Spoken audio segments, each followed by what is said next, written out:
Good evening, ladies and gentlemen. Welcome to the Sim Racing Alliance. It's season 13. We are starting out tonight strong. As they do go side by side. It is the formation lap almost done. They will look, all eyes to the lights. That's going to be an amazing start. And we have a crash in turn 1 already. What's going on? On to the bus stop straight. Goes for it around the outside. More contact behind. That is huge. A couple of gainers in that one. She's given it everything. She has to. I'm not sure, but it's over yet, though. This is the last opportunity. We're off and away for SRA.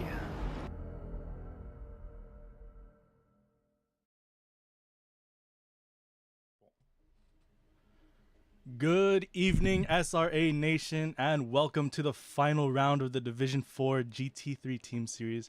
I'm your host, Marlon Abubo, and joined with me today are fellow commentators Alexander Giordano and Anton Rushevich. How are you guys doing tonight? Pretty good. Excited for this final round. It's been a long time coming, but here we are finally arriving at Imola in the lovely countryside of northern Italy. And yeah, I'm doing great as well. Thanks for asking. This is going to be a banger season finale in this division for sure. It's good to hear. It's definitely going to be an interesting race. For today's race, we will be, like you said, Anton, we are going to be at Imola. So let's go take a look at the track map. And if any of you want to take it, be my guest. I got it. Yeah, sure. So, contrary to popular belief, turn 1, not actually turn 1, we count turn 2, 3, 4 as turn 1 to 3. So turn 1, Tamburello, fast left right chicane. It's crucial to ride the curbs and maintain speed. It can really make or break your sector 1 here, so we're going to see if the drivers can really take advantage of their minimum speed here and see if they can nail the sector 1. Turns 5 and 6 is Villeneuve. It's a quick S-looking turn, left right chicane, very aggressive curbing. Sets up for a tight entry. And then we come down into toast of the hairpin. It's a very heavy braking zone, good overtaking spot. Very key to get right as you go up the hill to turn 8 and turn 9. As we head into turn 8 and turn 9, we have Aquaman Piratella, actually. It's a fast downhill left-hander. Requires a lot of confidence and throttle balance. Very easy to run off the track limits here. And the very famous Aqua Minerale, technical right-left sequence. Very tricky camber and elevation change. Very easy to run wide on exit and pick up another track warning. It's going to be very vital to watch those throughout the race to make sure no drivers get drive-through penalty, especially our leaders in the championship. As we head to what others call RNG, we have Variante Alta. It's RNG because it's very difficult to get the chicane right. It's very bouncy. So it's a tight chicane over high curbs, very vital for exit speed. And then we head into Rivazza 1 and 2. 2 left-handers downhill braking into 1 and then careful throttle on exit of 2. And we head down the pit straight, flat out, final kink heading to the start finish line. Thank you for that. Okay, so being the last race of the season, we may see a lot more bold moves for the drivers today. And as we take a look at the driver standings, I think you guys will notice that there are going to be a lot of battles for positions here. I will hand this over to Alexander for the driver standings at least. So let me switch to that. And take it away. Yeah, thanks. Yeah, thanks for that. So yeah, so as Marlon mentioned, lots of marbles still on the table, and all 3 of the championships, the gold championship, which is the main one, silver still going to be a battle that we'll discuss a little bit later, and the team championship is still up for grabs as well. So if we go through the gold standings, so the main standings for the total, we have, as we see here, we see McWeezerson, Moffitt, and Daniel's still in the running here to potentially maybe make an upset, only 47 points back of the leader here. So it's pretty much still anyone's race. Of course, it will require a little bit of bad luck on the top 2 to potentially let Daniels wiggle in there to try and get the win, but it's still mathematically possible. Sadly, anything going down from here, there's no chance for the gold championship, but we'll still go through the standings. So we got Cal Barber, Chris Sweeney, Matt Anderson, Tristan Zamora in 7th, Caleb Tenney, Steve Foster, Matt Merson rounds up the top 10. and I'll let you guys go through the rest of the gold drivers. We won't name them all one by one, sadly. And for the silver championship, as I mentioned, also still up for grabs. Top dog in silver is Darren Robichaud, followed closely by Steven Music. And Justin Sacombe, third in silver, still only 33 points back of Robichaud, so still in the fighting for there. And still a few people mathematically possible. We got Cube in fourth and Mike Heisner as well. So that rounds up the top 5 in silver. And I would like to go to the team standings as well, because there's still some battles to be had there as well. So 2 main teams here.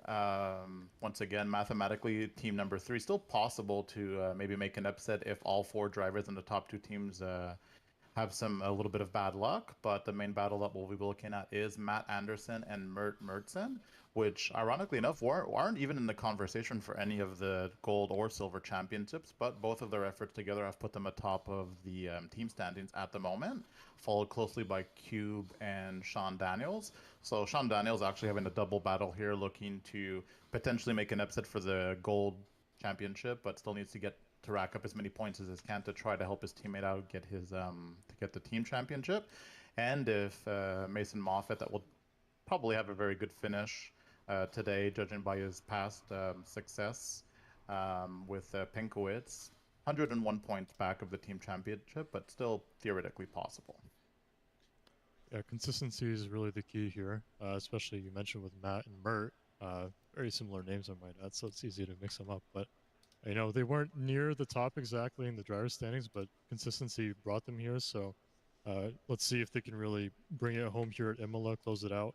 The Aston is pretty friendly here over the curbs, so you know, I'm not looking, hoping for them to, you know, run a clean race. Maybe they'll arrive at the checkered flag, smooth sailing, and champions at the end of the race.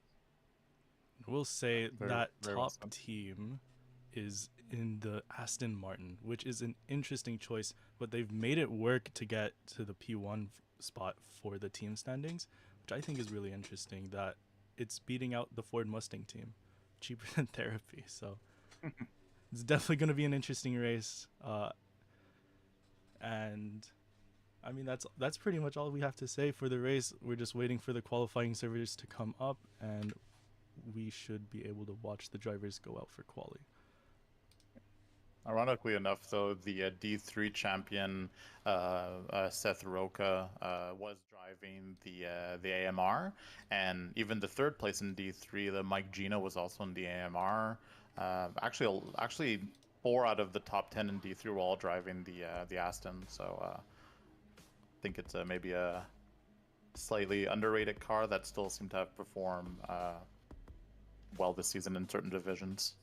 It's a very strong car. It's got a lot of positives to it, not many negatives. It's very, very consistent in the rain. It's very consistent with its TC. It doesn't really try to, you know, spin you out on corner exit. It's got a little bit of lack of acceleration, especially on the lower gears, but once you get up to the 7,000, 7.1 thousand RPM range, the turbo really starts to kick in, and it just runs. So it's definitely a very solid car. It's easier to drive than, say, the likes of a Honda or an Audi, especially in ACC. It's very known to try to take you off the course of the racetrack. So the Aston really helps with being consistent, and that's what these drivers have shown here this season. Absolutely, and like you mentioned earlier, consistency is key to, you know, over the course of a long 8-week season. That is key to be able to get on top of other drivers that might have better individual results week per week, but if they can't keep it on track for a couple of the races, well, you know, steady wins the race. Of course. All right, guys. Predictions. What are we thinking the top 3 will be? Well, I have to go with Wheezy, so he's a crowd favorite. An upcoming crowd favorite, though, is what we saw last week was Uwu. I don't know if he'll be in the talks today, but maybe. He did have 2 hardware issues last 2 races, I believe, so that's going to be interesting to see if he can keep it up. And we do have the quality servers up, so I will be switching to that right now. That way you guys can watch the silver drivers go out. Marlon, real quick. Mason is saying in the chat that the stream audio is slightly quiet. Okay, checking. For the We are checking. yeah, for our mics or the game audio. I believe the entire thing. I tried. I Oh. checked the stream and it seems a little quiet, so probably just raise the master volume a little bit. And also, while I'll chat a little bit about the leaderboards while he's fixing that, and hopefully we'll be able to get an okay to see if the volume's good or not. Yeah, so for predictions, I mean, unsurprisingly, Moffitt, if we look at the leaderboards for hot laps for this week, he's 3.5 tenths almost above anyone else in his division. Car Barber is second at a 41 point, just slightly faster than a 41.5, and Wheezy was running about a 41.6 in like optimal conditions on the leader, like in the in the hot lapping sessions. So like almost a half a second difference just in the top three, and then after it just goes all downhill from there. So I guess we'll be able to see if some of the drivers were able to find some more pace since they put in their practice times. But if we're just looking at that data, it's potentially a wash by Moffitt.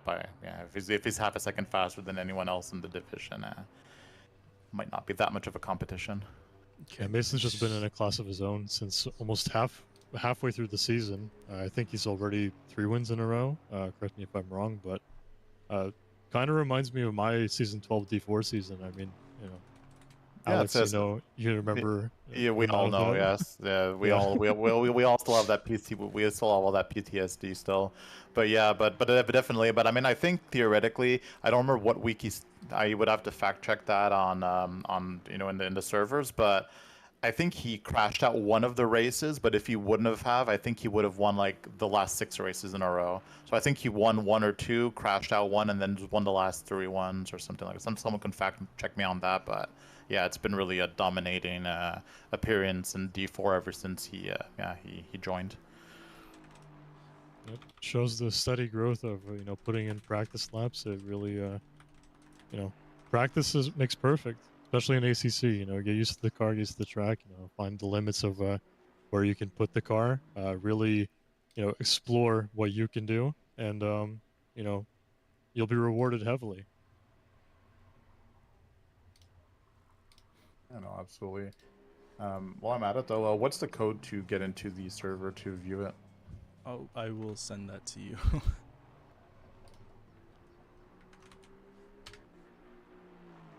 Mason says he got a DT Coda and a Stop Go 30 at Snetterton. So yeah, I mean, makes sense. Long season. So, it's really impressive that after those 2 mishaps that, you're within striking distance of the championship and quite close as well. 13 points is still a gap, but if we've learned anything from D1 last night, any gap is surmountable. Quick shout out to Jeff Spangler for winning the D1 Drivers' Championship as we head into qualifying here. It's a night quali. Yeah, yes, early morning quali. Yeah, it's like 4 a.m. quali. 4 a.m. quali.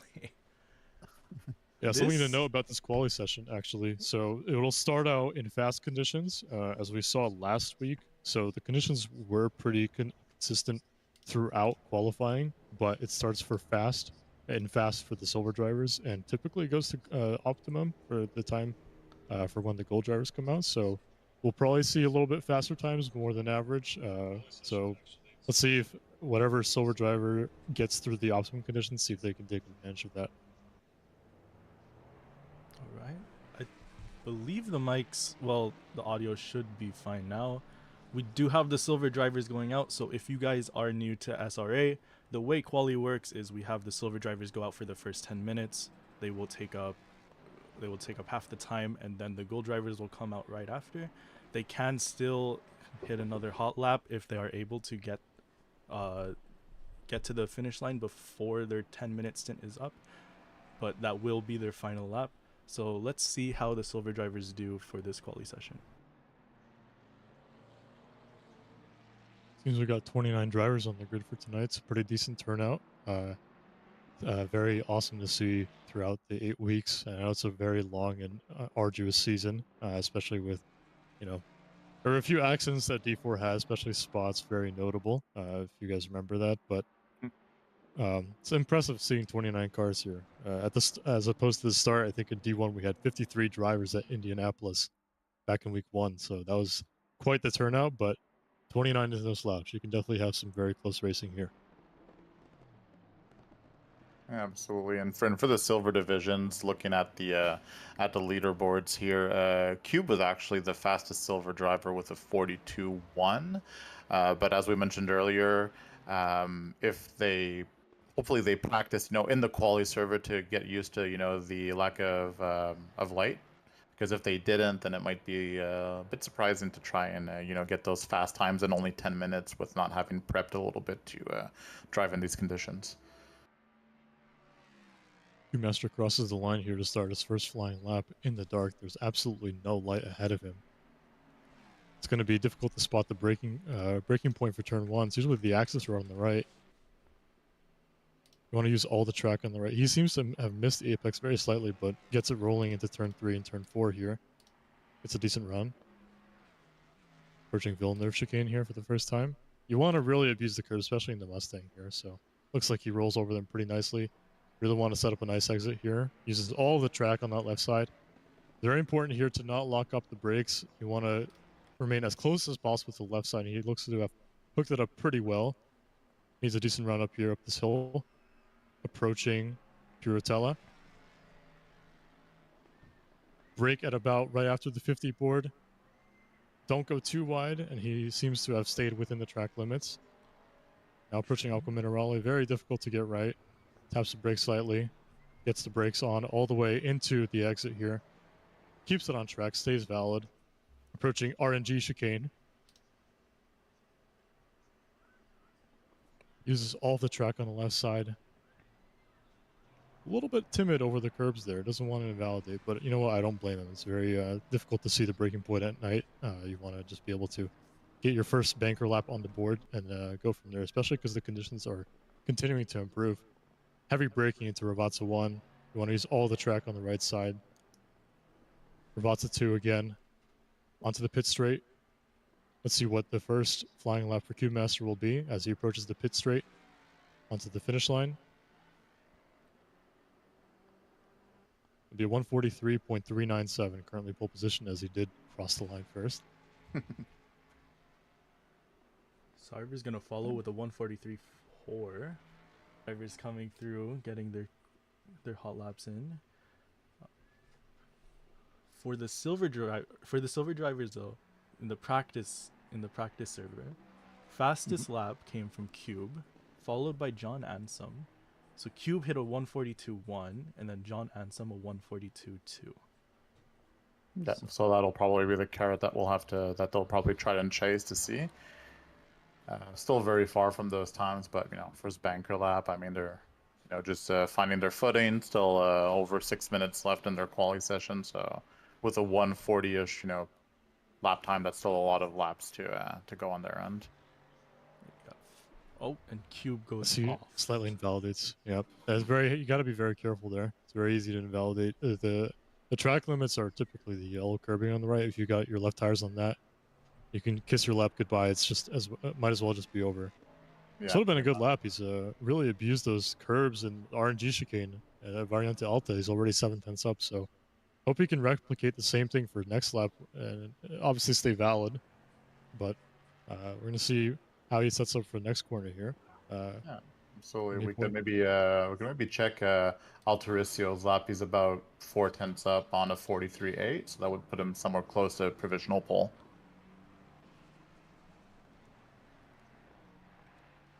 Mustang slightly bouncing over on those curbs, and he does improve a little bit, so Pankovic goes off next to him, yeah.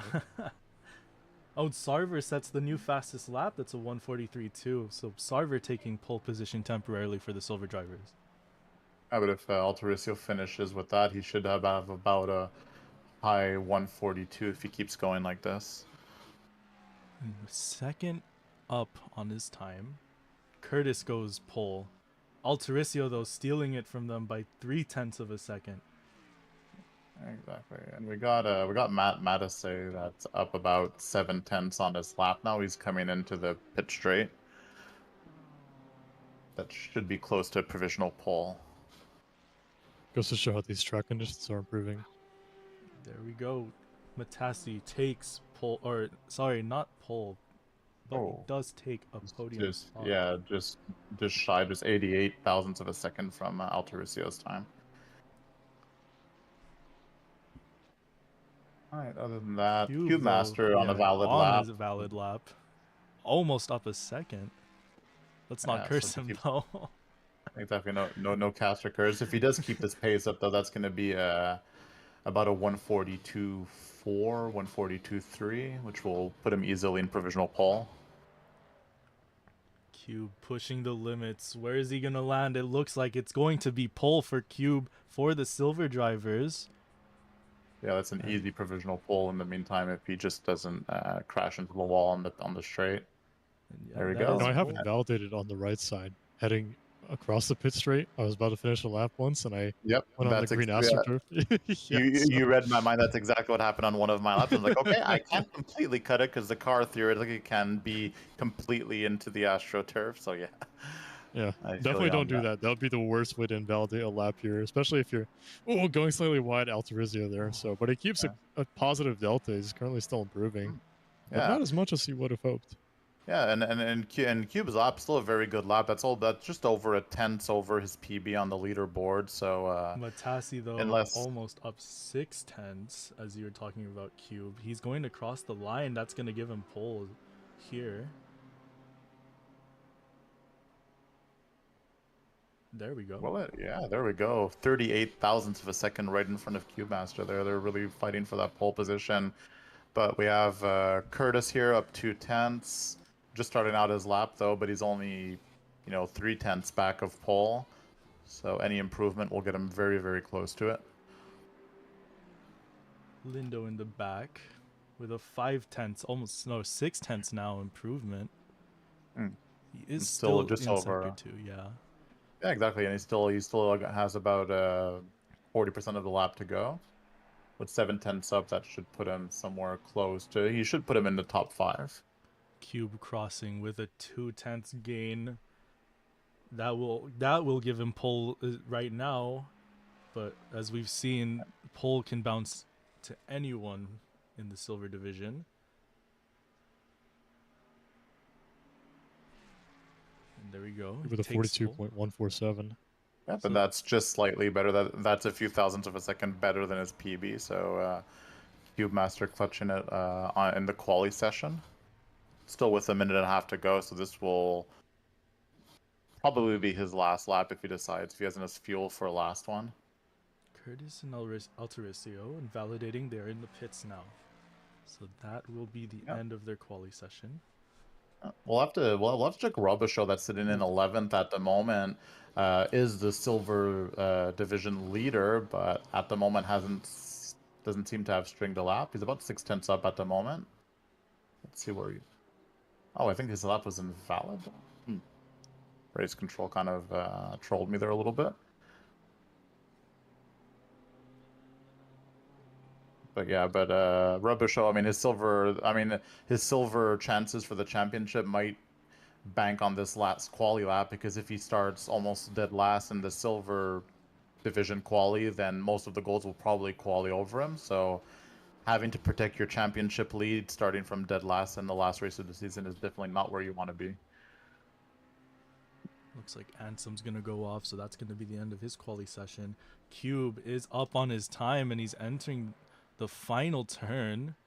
Oh Jesus, Cube Oh up my almost 4 goodness. tenths on his time. It's a monster lap by Cube. Probably, if this stays pretty much identical, he'll be the only silver driver to have gone under 142. That's a really good lap. A 141.8, like you said, the first silver driver to hit under a 142. Can anyone else pull something off? Matassi on a valid lap, but not finding time here.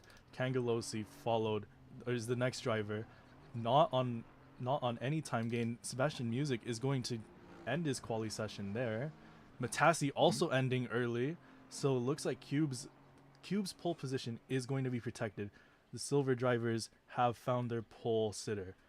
Robichaux and Pensawig's coming up on their final laps, but they're only a handful of tenths up on their best, and they're over almost 2 seconds down on Cube, so they'll gain a few positions, but they won't challenge the pole. There we go, Robichaux up to eighth, and I think that was the last silver driver on track. So now we're up to the gold drivers that are doing their out lap at the moment. That's a big push for Q-Master in their chances for cheaper therapy and or cheaper than therapy. Sorry, for the constructor's title, securing that 141.8. Absolutely. I mean, a 41.8.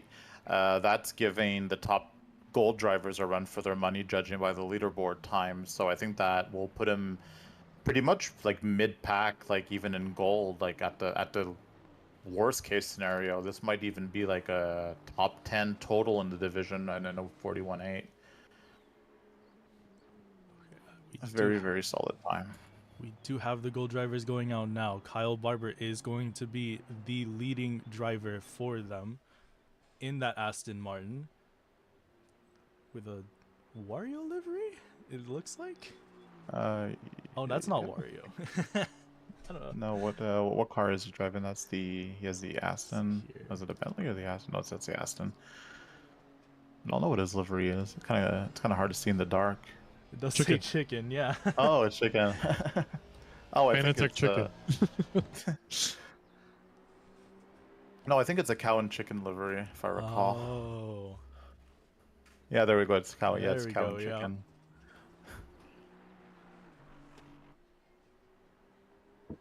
Yeah. So yeah, so very good time from Q, but judging by the silver times, I'm maybe expecting Moffat to really clutch it and get sub 41 potentially, since his best was a 41.1. Kyle was a 41.4 in the quali and practice servers, so gets a little bit faster. He could probably maybe challenge that. And this Moffat's two main rivals, Sean Daniels, Wheezy, falling behind. Wheezy with a 141.6 and Sean Daniels with a 141.8. So Cube has found a faster time than Sean Daniels in the practice, but again, we are in quali, so things are going to be slightly different.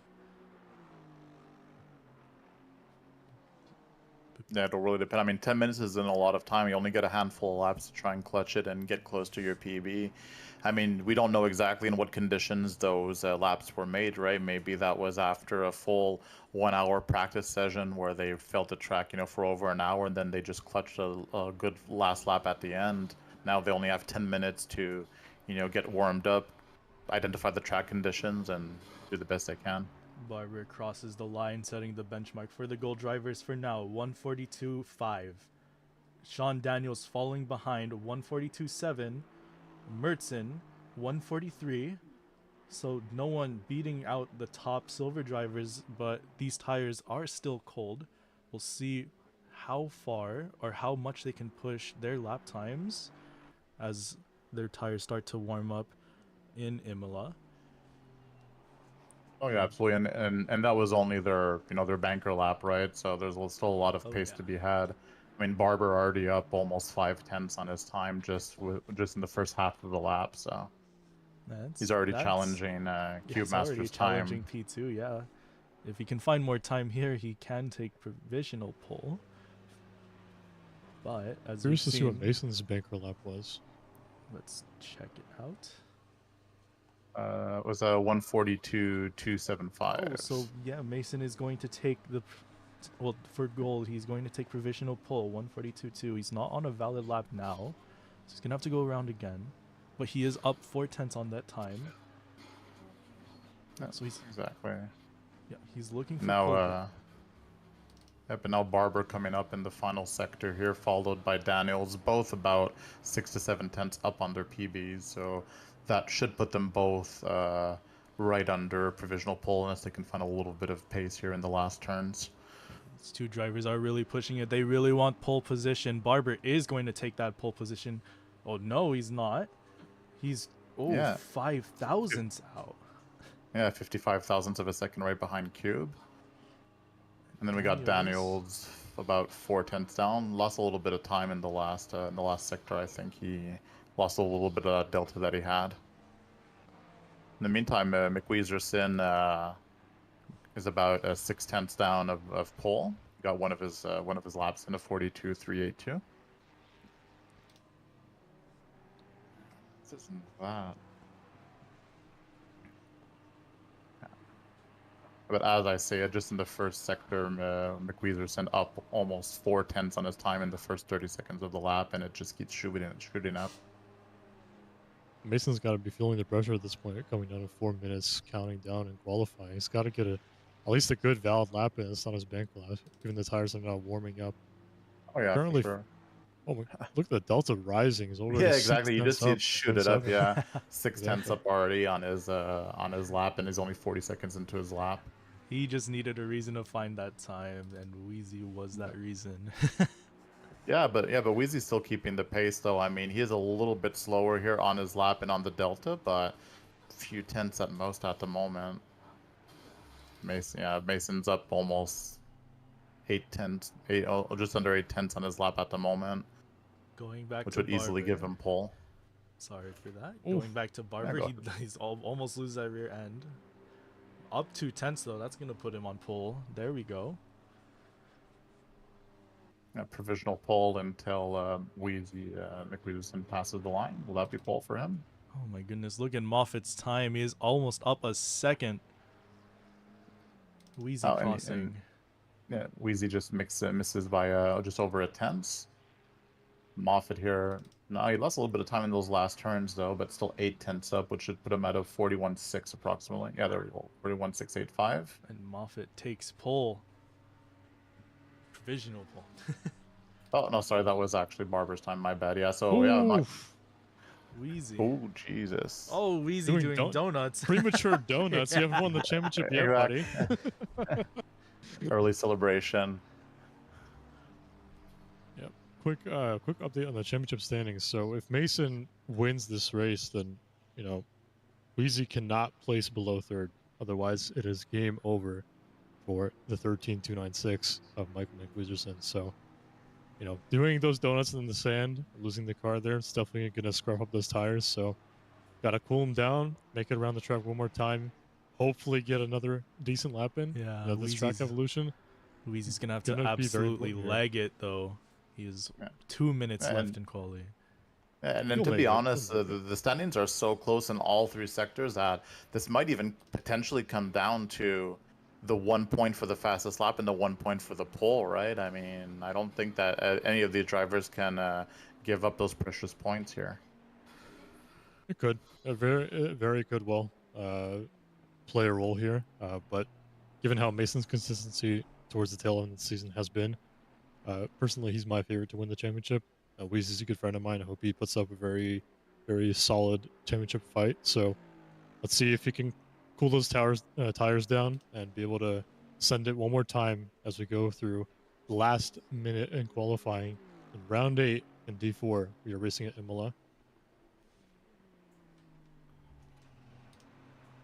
Mertson already making some inroads on his time, currently a 10th up. And then Kyle Barber actually just invalidated his last lap, so his quali is pretty much done. So Kyle Barber will not be improving on that second place, so that's the best he can hope for. Mason a little bit down after turn 2 and 3, the Tamburello section as he heads into Villeneuve. Still a 10th down, but he gains a little bit of time back. Oh, yeah, he gained about a 10th back. Approaching Tosa here, got to get the braking right, set up the car for the exit of turn 7. And he gains a little bit of time, very small, as he loses a little bit on exit, but that's probably the TC kicking in. But approaching here into Piratella, got to get the car thrown in here. It's probably on a very high downforce setup, so he carries a lot of speed. And he keeps it valid. He That's keeps very it valid. to the track limits. He approaches Aquaminerale, gets the braking in, gets a little bit of time on exit, and he makes decent time up, and then he kind of loses on exit. So looks like the entry into Aquaminerale was better than his previous lap, but the exit wasn't as good, so he's got to completely send it here. But at the moment, McWeezerson actually invalidated his last lap, so he's actually already back in pits. And yeah, so it's pretty, and no one's on a valid lap to challenge Moffat, so I think this is pretty much just done. No one's going to be able to challenge his pole. Daniels does. He improves a little bit there. Yeah, Moffat's going to improve. so- Daniel's improving a position. Yeah, but this is just for bragging rights at this point. It's already locked. Moffat is on pole, and no one else is on track, is on a valid lap except Ooh, but he's way back on pace. So. Mind saying that name again for me? Uwu. Sloppy Uwu. Ooh, yeah. Ooh, That's the guy. I hope he doesn't have any hardware issues this time around because Yeah, the so last he's two about- races have been very unlucky. Yeah, so Ooh, last guy on track. Oh, and he invalidates on the last sector though, and just goes back to garage. Actually, he was like at 135 on his lap. I wonder if he went over that AstroTurf we were talking about, or if it was really the last turn that got him in. So, big headline story for the race today. I don't see Matt Anderson anywhere near the top 20, which means that Cheaper Than Therapy has a very decent chance of securing the team championship here, as Mert Mertson is the only representative of Black Sheep Motorsport to be in that top 10. We have Q Master, the silver driver of Cheaper Than Therapy in P3, and Sean Daniels in P5. So they have a very decent chance to, if they finish the race in the same position, I believe that they could easily take it. And while Is Matt Anderson just not in the race completely? I didn't notice that, but you're right. I don't think so, but they have a current drop points race of 56 points. So if you're new to SRA scoring system, the way that we score here, the races, is that we have all these 8 races, and whatever your lowest result is counted as the drop round. So currently their drop round is points haul at 56 points, and if Mert doesn't score more than that, then that will be their drop points addition to their final tally, and all that Cube and Sean have to do is really just rack up more than that. So they're currently 19 points behind. It puts them in need of 75 points in order to tie, and 76 obviously to win. So being in the top 10 is going to be key here for these two guys. Yeah, but judging by Cube's pace, and I predicted that he would easily be able to be into top 10 total, but I was underestimating the guy. Like, podium and quali is nothing to scoff at, especially if you're supposed to be a silver driver. And I believe he was saying that he was slow, apparently, on this track. So We don't like liars. like, we don't like sandbaggers, Cube. And with that, quali P3 is no over. slouch. Yeah, quali is over. We will be moving to the sponsors that help SRA keep running smoothly. So we will see you in a short bit. A huge thank you to our SRA sponsors and title sponsors for supporting us here at SRA, as well as support from Documise, a modern business solution for product management. Go to documise.com to learn more today. And support from Retro Saga, a North American-based gaming company that provides accessories for your favourite classic systems, including Nintendo, Sega, PlayStation, and much more. Enhance your retro gaming experience today at retrosaga.ca. And a big thank you to our affiliates, Track Racer. Experience redefined gaming with Track Racer's high-quality sim rigs and accessories. Use code SRATE at checkout to support us. Armamentario, a toolbox for ACC that will enhance your chance to win. Enjoy a fully customizable and enhanced HUD to change the way you experience ACC. AT3D Sim Shop. Upgrade your sim racing experience today with premium 3D printed accessories featuring precision crafted magnetic shifters, sleek cable management solutions, versatile stream deck mounts, and immersive dashboard displays. Their innovative designs enhance performance and style, elevate every lap with top-tier quality and craftsmanship at at3d.net. Go Setups, premium esports setups for everybody. Use our affiliate link on our Discord and take your drive to the next level. Castle and Cauldron, a home-based crafting business specializing in handmade Harry Potter, Fantastic Beasts, and Fairy World collectibles. Magic wands, potions, mini dioramas, wall decor, costumery, cosplay, and much more. Castle and Cauldron is where crafting meets the magical. Visit facebook.com/Castle Cauldron. And from KP Concepts, your source for custom automotive renderings, graphic design, and printing. We spend countless hours making you look all good for the spectacle. Check out kpconcepts.com for more.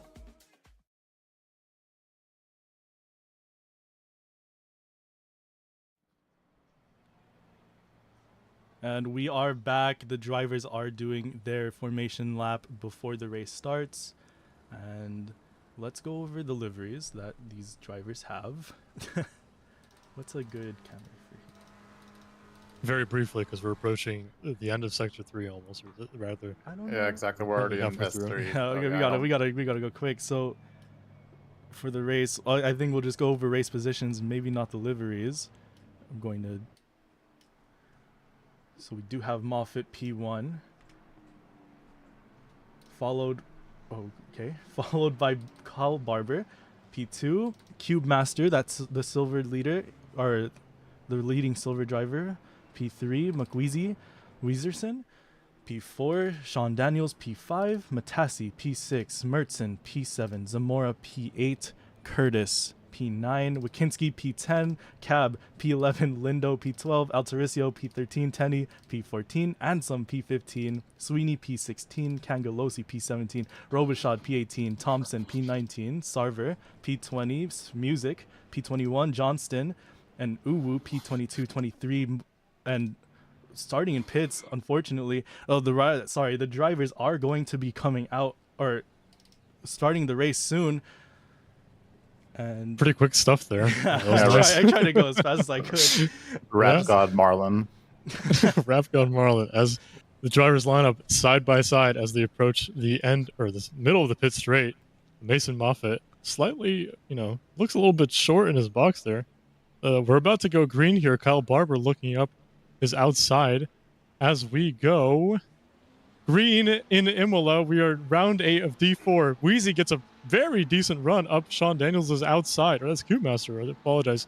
Mason gets right on the right side for the racing line as Wheezy shoots a little bit wide as he, gets on the curbs, but, retains his P3, which is what he needs to, I believe, keep his championship hopes alive. Mason Moffitt not too far ahead of Kyle Barber. He looks like he got a very decent run out of Tamburello. But Mason Moffitt with a huge moment in Villeneuve. That is not what he wants for the championship hopes. He's got to get it back on track. A lot of drivers going off.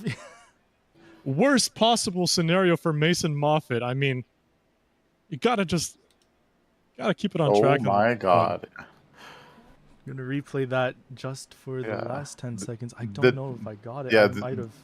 This is maybe the replay of the whole championship here. Yeah, we missed it there, but oh my God.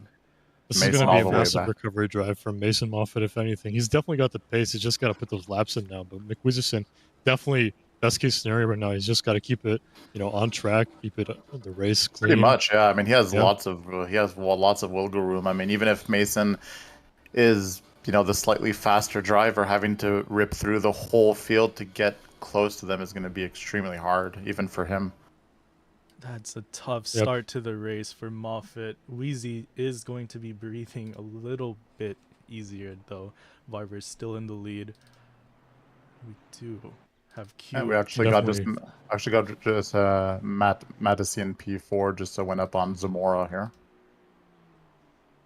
Gutting race start as we have Q Master keeps himself in P3. Zamora and Madison going side by side. A little bit of bump going through the pit straight. Zamora holding the outside line as the Honda NSX is approaching the turn 2, technically turn 1, but they slot single file line as Raf Cap sends it up the inside. Yeah. What a dive bomb in the Lexus. Not known for its great brakes, but he made it work there. He gets up into, I believe that is P7, right behind Sean Daniels, but Zamora definitely under pressure here by Matt Maddessy as he's followed closely by Sean Daniels. Sean Daniels definitely looking to get moves up the leaderboard so he gets closer and closer to that team championship. He's got to get that comfort with the points tally. But Zamora holding up a train here with 57 minutes to go. We got second lap action already going on here, boys. And we got flashing lights from Matassi behind Zamora in the NSX. But Matassi thinking, he believes that he has a faster lap time than Zamora can produce. Maybe Zamora will let him through. No, Zamora is going to try and keep him off. Oh my goodness, they almost make contact there. Oh my goodness, the train almost makes contact. That could have been a huge disaster. These early laps have a very heavy concertina effect at Imola, especially in the slower sectors of Sector 3. The BMW has to check up. I believe that's Sergio Lindo in P8. He has to check up behind Raf Cab. Again, on that Lexus, absolute monster on a straight line, but not best on the brakes. Oh, yeah, we also have to keep no. Oh, and Mason Moffat again. Another moment for Mason Moffat. It's not what you want at all. This time, I believe I'll have it. Yeah, let's see what happened with Mason. Yeah, and he was already up 2 positions from what he was at earlier, so maybe just trying to do too much too early. I guess I don't have it.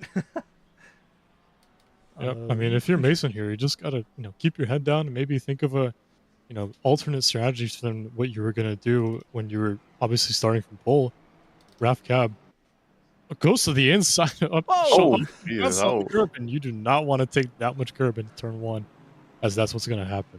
Beautiful OVDA. Not have wings. Might say. Oh, we got Raf Cab though. Yeah, lost like about 5 positions there on that error.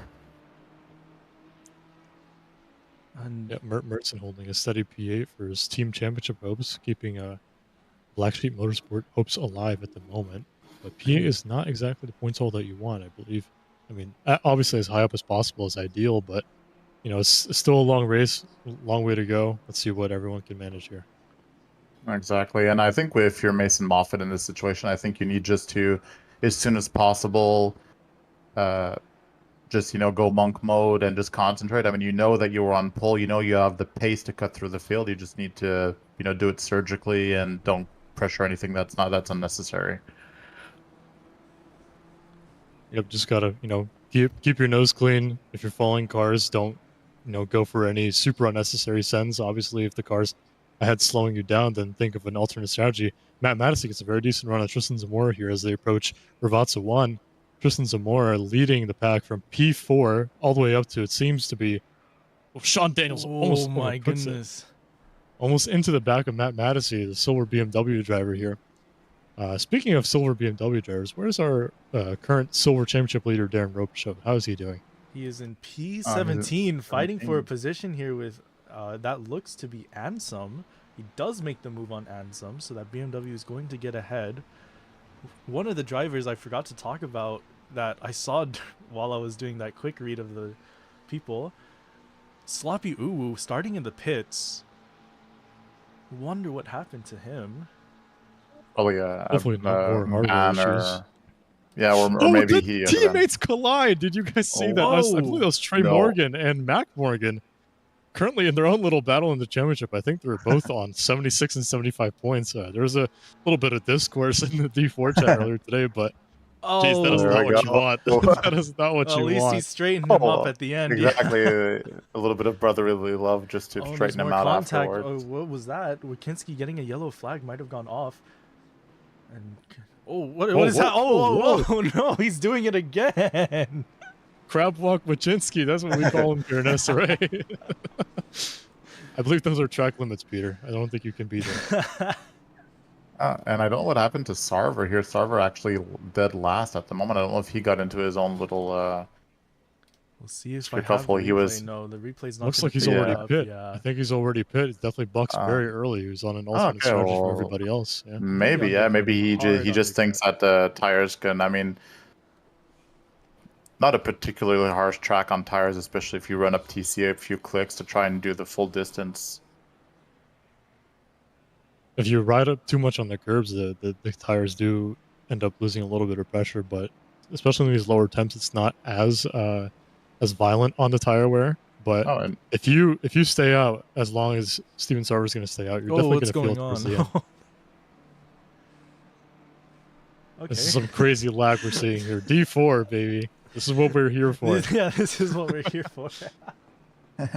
And to touch a little bit about watching Rob show earlier, we didn't touch as much on his Silver Battle Championship, but the closest driver to him is Steven Music, down just 14 points. So that's a battle that we'll have to, Peter Wachinski continuously lagging off the track. I mean, this is entertainment right here, folks. This is. Have you ever seen a GT3 car take these lines? I mean, this is peak racing right here. This did This is happen what I to him pay last my week. $2.99 every month for. Exactly. Yep. Dan Curran in the chat saying sibling battles going from the house to the track. I mean, Thanksgiving dinner's going to be tough. Yeah, absolutely. I mean, you got what, 6 months to make up for it. So hopefully that sibling battle's going to tame down a little bit. But there's definitely contact in the early stages of the race for them. It's going to be quite interesting in their own little message DM that they have, I assume. But Altarizio currently P9 chasing Linda for P8, very close approaching Variante Alta RNG chicane. So he gets seemingly a better exit. Ooh, I think a Lindo little slightly wide. cuts the limits there, but Altarizio on the diffuser of Sergio Lindo's BMW M4. Oh, he's going to try and go side by side. No, he's going to back out. Thinks better of it, but that does force him to take the inside line. Almost, making contact. There's small contact. As Cube would say, there's penetration. So... Not the same level, Marlon. We'll get to penetration hopefully at some point, but we did see not ideally, penetration. obviously. Yeah, I don't think that counted as yeah. But here we see the American power here. That Mustang just taking that straight and. Ooh, Matt Madison gets past Tristan Zamora into turn one. Oh my goodness! And Altarizio, power seemed to have been too much for him, as he goes a little bit off track through. Well, Tamburello. Yeah. Well, and that's one way. That's one way to take Tamburello. Yeah, that's one way. I think, if you're Altarizio, you got to think about handing the position back, because if you went off track... well, there we go. I think you won't have a choice now. Yep, I mean, no choice there. He's going to go almost 3 Oh my god, okay. Look at this train, there's small contact behind them. Oh my god. They're literally like 6 seconds. There's like 6 cars within like a tenth or two. That's crazy. B4's putting up a show. Oh, Ansem. Something happened with Ansem. Ansem shooting down the standings here in 25th. Oof. There we go. Yeah. So it seemed he wasn't an incident before. Oh, he's going to make contact. Oh my goodness, that was almost double contact there. Yeah, and actually speaking of Mason, already all the way back up to 19th. Penkuix is in the dirt. He just needs to go through the forest. He's going to have to make up some monster time gains here to really get within striking distance again, because at the end of the day, he's the one trailing in the championship, not Wheezy. So Wheezy currently sitting very pretty in P2. If he just keeps it on track, ends in P2, it's almost a done deal. So obviously, and then free penalties, yeah. Exactly, and even if Moffitt does make up all that room, he still has the task of having to try and pass, McWheezy, and even if he does pass him, if he stays in the top 3, it's all for naught, right? So exactly, there will need a little bit of bad luck on McWheezy. I mean, it seems that the top 3 has also kind of just stabilized itself. Barber about 5 seconds up on McWheezy, and then Cube Master already about 13 seconds down on the leader. So yeah, so there's absolute scenes here. Train, yeah. D4. Yeah, but also we'll have to do some math during the race as well. But something I hadn't considered for the Silver Championship is Cube is only 58 points down of Robichaud. If Robichaud have some sort of something that goes on and he drops down further than 15th, and Cube can kind of secure like a top 3, maybe if something happens, like maybe even like a P2 or something, it'll be awfully close for the Silver Championship for Cube as well. Going all the way from 4th in the standings. This may be the finale, folks, but we are far from this race being over, especially with the championship fights still being at play. Mertzen breathing down the neck of Sergio Lindo here as he gets a very slight poor run. Caleb Tenney up the inside of Mertzen, but thinks better of it, but very close. Oh, takes a very bumpy line over the chicane, but look at that train behind them. They are just bumper to bumper right there. I'm surprised nothing happened. Very strong domino effect here in Sector 3 with the concertina effect that leading up to the chicane. If there's a big gaggle of cars, everyone's going to get caught up. You have to slow down a lot more than you really want to. Mertzen holding steady in P10. Not much gain from where he started, but P10 is a very solid position to be in, especially as we approach almost a quarter of the way through the race. We have a driver in the pit lane. Trey Morgan. Yeah, Trey Morgan going into the pits. We were talking about the team standings, though. So, Matt Anderson, like we said, is not racing today. Which I think that puts Cheaper Than Therapy firmly well, if they can finish this race where they are firmly in the lead and taking that Oh, but win. yeah, I mean 100%. I Oh, mean, going wide is that Lindo? Yeah, that's going to be. yeah, that was Lindo. Yeah. The only way that Mertzen would be able to win it for Black Sheep is if he would have been like in the maybe a podium position, and Cube Master and Daniels both would have had some sort of major accident. Oh, side by side going into Piratella, but Lindo barely keeps it on track, and he's able to recover slightly, but he does lose 2 positions too. Caleb Tenney and Rafael Cabrera in the Lexus up to P10. And the Gotta have to train take a is look at back that in in order, steering. it looks. Yep, we're back with the train. All aboard the train, guys. At Imola, we have the Autodromo Enzo Ettino Ferrari, as they say in Italy. I believe it's one of the longest track names. Div, I'm looking for some swift action. He is currently fighting Sakehome, holding Sakehome off. Doing wonders for Darren's D4 Silver Championship hopes, keeping Sakombe behind in P20. Yeah, absolutely. I mean, Sakombe, Music, Robichaux, and Cube, the top 4 in silver. So we'll have to keep an eye on them to see where they are. Robichaux actually all the way up to 13th now. So I think that if he maintains at the minimum this position, even if Cube Master does keep that podium spot, he'll just slightly edge him out in the silver in the top silver position. So I don't think that's a 48-point delta from P13 to P3. Yeah, and right ahead of Lindo's... we have... Oh, sorry. Seeing Lindo's incidents, Robichaud might be able to take another position here. Go ahead with your commentary. I mean, Lindo probably has some damage from all those errors because he's on an invalid lap. Yeah, and Moffitt battling Music in P17 to try and cut out his way up through the field. I'm going to go back to that train. Tenney fighting Rafcab. It's a very even split of gold and silver drivers in the top 10, it seems. I mean, everyone's just on their game. Imola is a current... I mean, I suppose it's a fan favorite among a lot of people here in SRA. Rafcab gets a very iffy run up through Aqua Minerale. He's considering the move. No, he's backing out last second, or he just didn't have enough speed, actually. But he might be able to make a move if he catches the slipstream. But, oh, man, that Lexus is pulling away hard. Whoa. Yeah, it's definitely not in that chicane. I think that McLaren will be able to get a run. Oof. Slight tank slapper there for Caleb Tenney. A little brown pants moment there. I'm sure he's had worse this season. I mean, that was Curtis, whoa, too wide into turn 1. Backs out. That's Curtis backing out. Zamora. So these two still fighting it out, or Zamora was fighting a BMW earlier. So this is a new battle for Zamora. It was Zamora and Madisy that were fighting earlier, but Madisy's in P4 now, and Zamora's about 5 seconds back. So Curtis got a decent run coming up to Villeneuve, but nothing of it. Zamora keeps too position wide. P6. Oh, Robichaud going up on Lindo for P12 now too. There we go. That's what I was saying. Robichaud looking for a move, and he might get that because of the incidents Lindo has. Lindo might have some flat spots on his tires, but who knows? Yeah, potentially. I mean, he did get into a few shenanigans already, and so maybe a little bit of damage. Maybe his tires are already starting to prematurely wear. But Robichaud was showing good pace.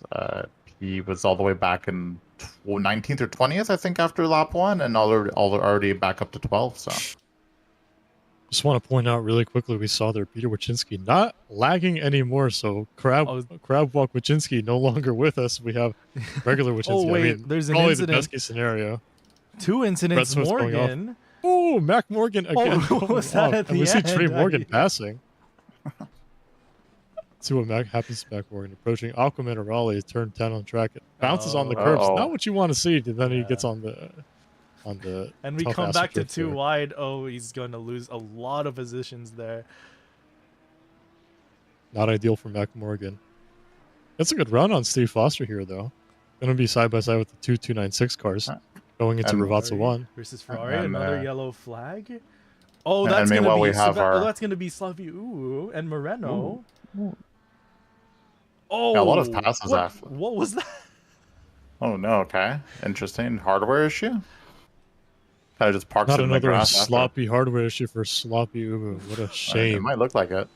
Oh, we have Wojcinski like barreling through and I don't know what happened. He lost about 6 positions there. Oh, big Sergio Lynn spin. too close for comfort there into Yeah. turn 1. Yeah, and Moffat already all the way up to 15th now. Made a few good moves there. Got our Moffat Absolutely. cam. But despite gaining positions, his delta is actually having to go through all this traffic is actually Look at the worse fight off than it behind was him. at the start of the race. Is there contact? Because at the start of after all of his incidents, he was about 35 seconds back of the leader. Now he's about 41 seconds back of the leader right now. So actually losing pace. And of course, what we're interested in looking at is position via McWeezerson. Curtis and Zamora here losing a lot of positions in P8 and P9 though. I don't know what's going on there. 3 abreast going into Variante Alta as Steven Music has to cut the chicane to avoid a collision into Anthony Cagilosi, but you got to give that position back. It's 2 positions gained after cutting chicane. His Rav Cab almost forces Tristan Zamora off track, and he goes into the gravel trap on the right-hand side. Rejoins, loses a few positions. Oh, stop and go 30 for car 161. That's Foster.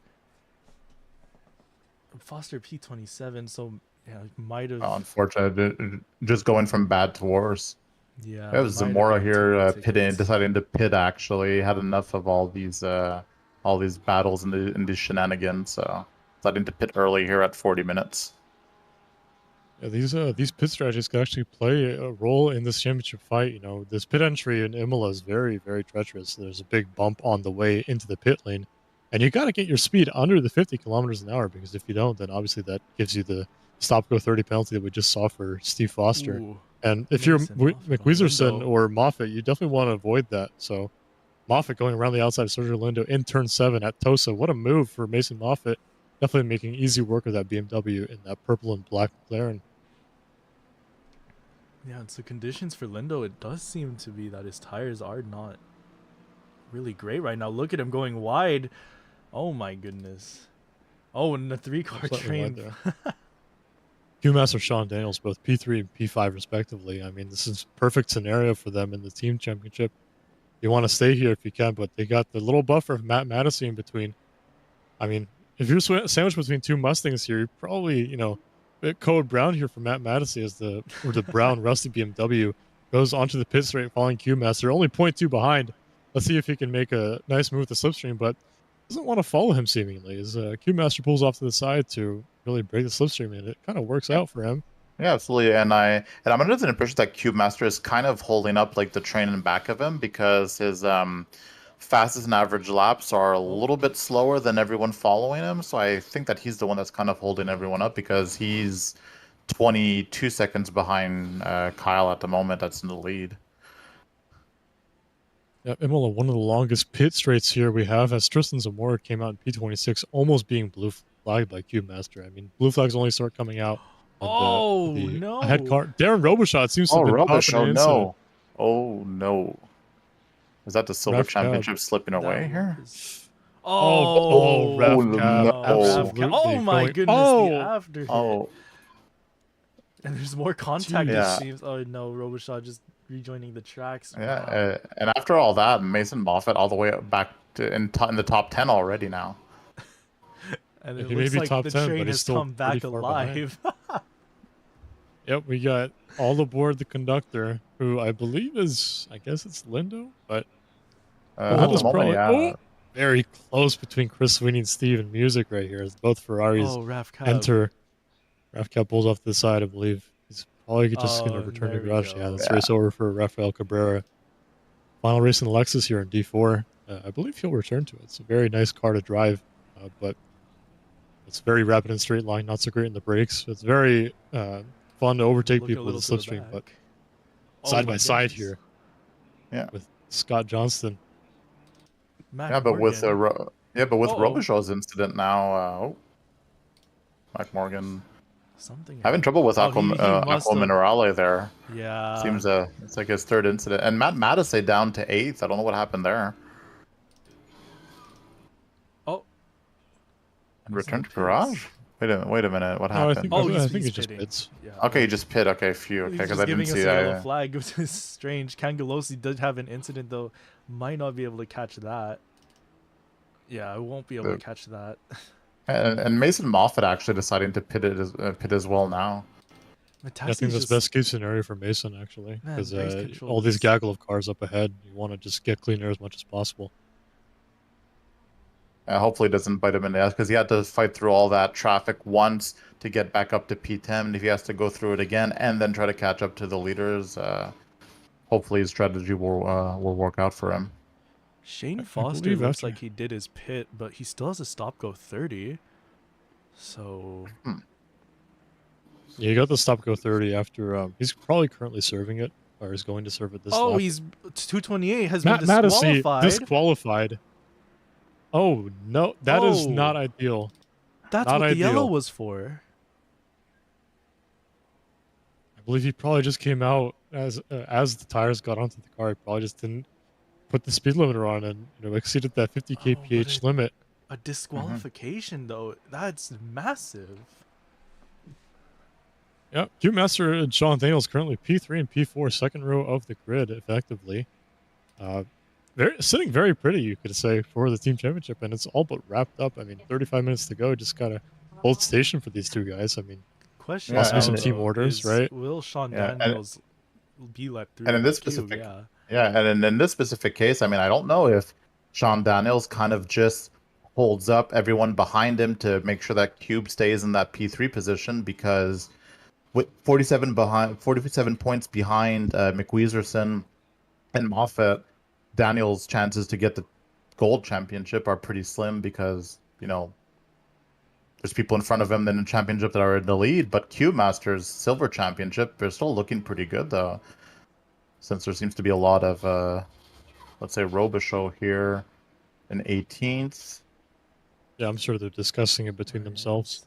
Music, yeah. I mean, Music is 10th, so he's 40 points ahead of Cube. So at the moment, I think that would put Music on the silver championship then.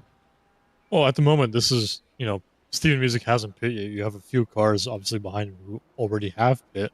So we gotta check. We gotta keep an eye on that. See after. Oh the yeah, pit no, stop. absolutely. But it's still the delta to Robichaux and the other Exactly. followers. Yeah, For sure. 8 points, 8 positions ahead of Robichaux will definitely get him those 14 points that he needs to. A lot of people decided all to pit at the same time. We got Johnston and some Robichaux Pinsawigs. Quite ironic, actually. On track, currently crossing the finish line. Mason Moffat, even though he's already pit, he's actually right behind Nick Weezerson. So, I mean, I'm sure that would have been an ideal scenario for Mason, but obviously already pit, technically a lap down on him. Yep, that he's definitely got opening some lap- inroads to make up. That opening lap was so unfortunate for Mason Moffat. That might just secure Wheezy's championship. Stop and Well, go I mean, 30 it's- for through car 345. That's Kangalosi. Matisse. No, Kangalosi. Oh no. Is that- Matassi We're having a pretty already good race, out. too. Yeah, he was having a pretty good race too thus far. Steven Music in the pits too, as we were discussing the silver potential silver fighters. Well, folks, we're just about halfway through this race, approaching 3 minutes to the 30-minute mark. We already had a disqualification. Our race leader, our pole sitter, Mason Moffat, going off in Villeneuve in lap 1. Not ideal for his championship hopes. He's definitely got some ground to make up. But remember, folks, race ain't over yet. Michael McPherson's lost the pit, so he's definitely got to nail that pit entry. But see, Justin Secondby BMW and BMW side by side. Sergio Lindo as well. Still on those old tires. He went off a few times here at Puratel. Let's see if he keeps it hanging around the outside, side by side. The enter Puratel of Justin Secondby gets better of him.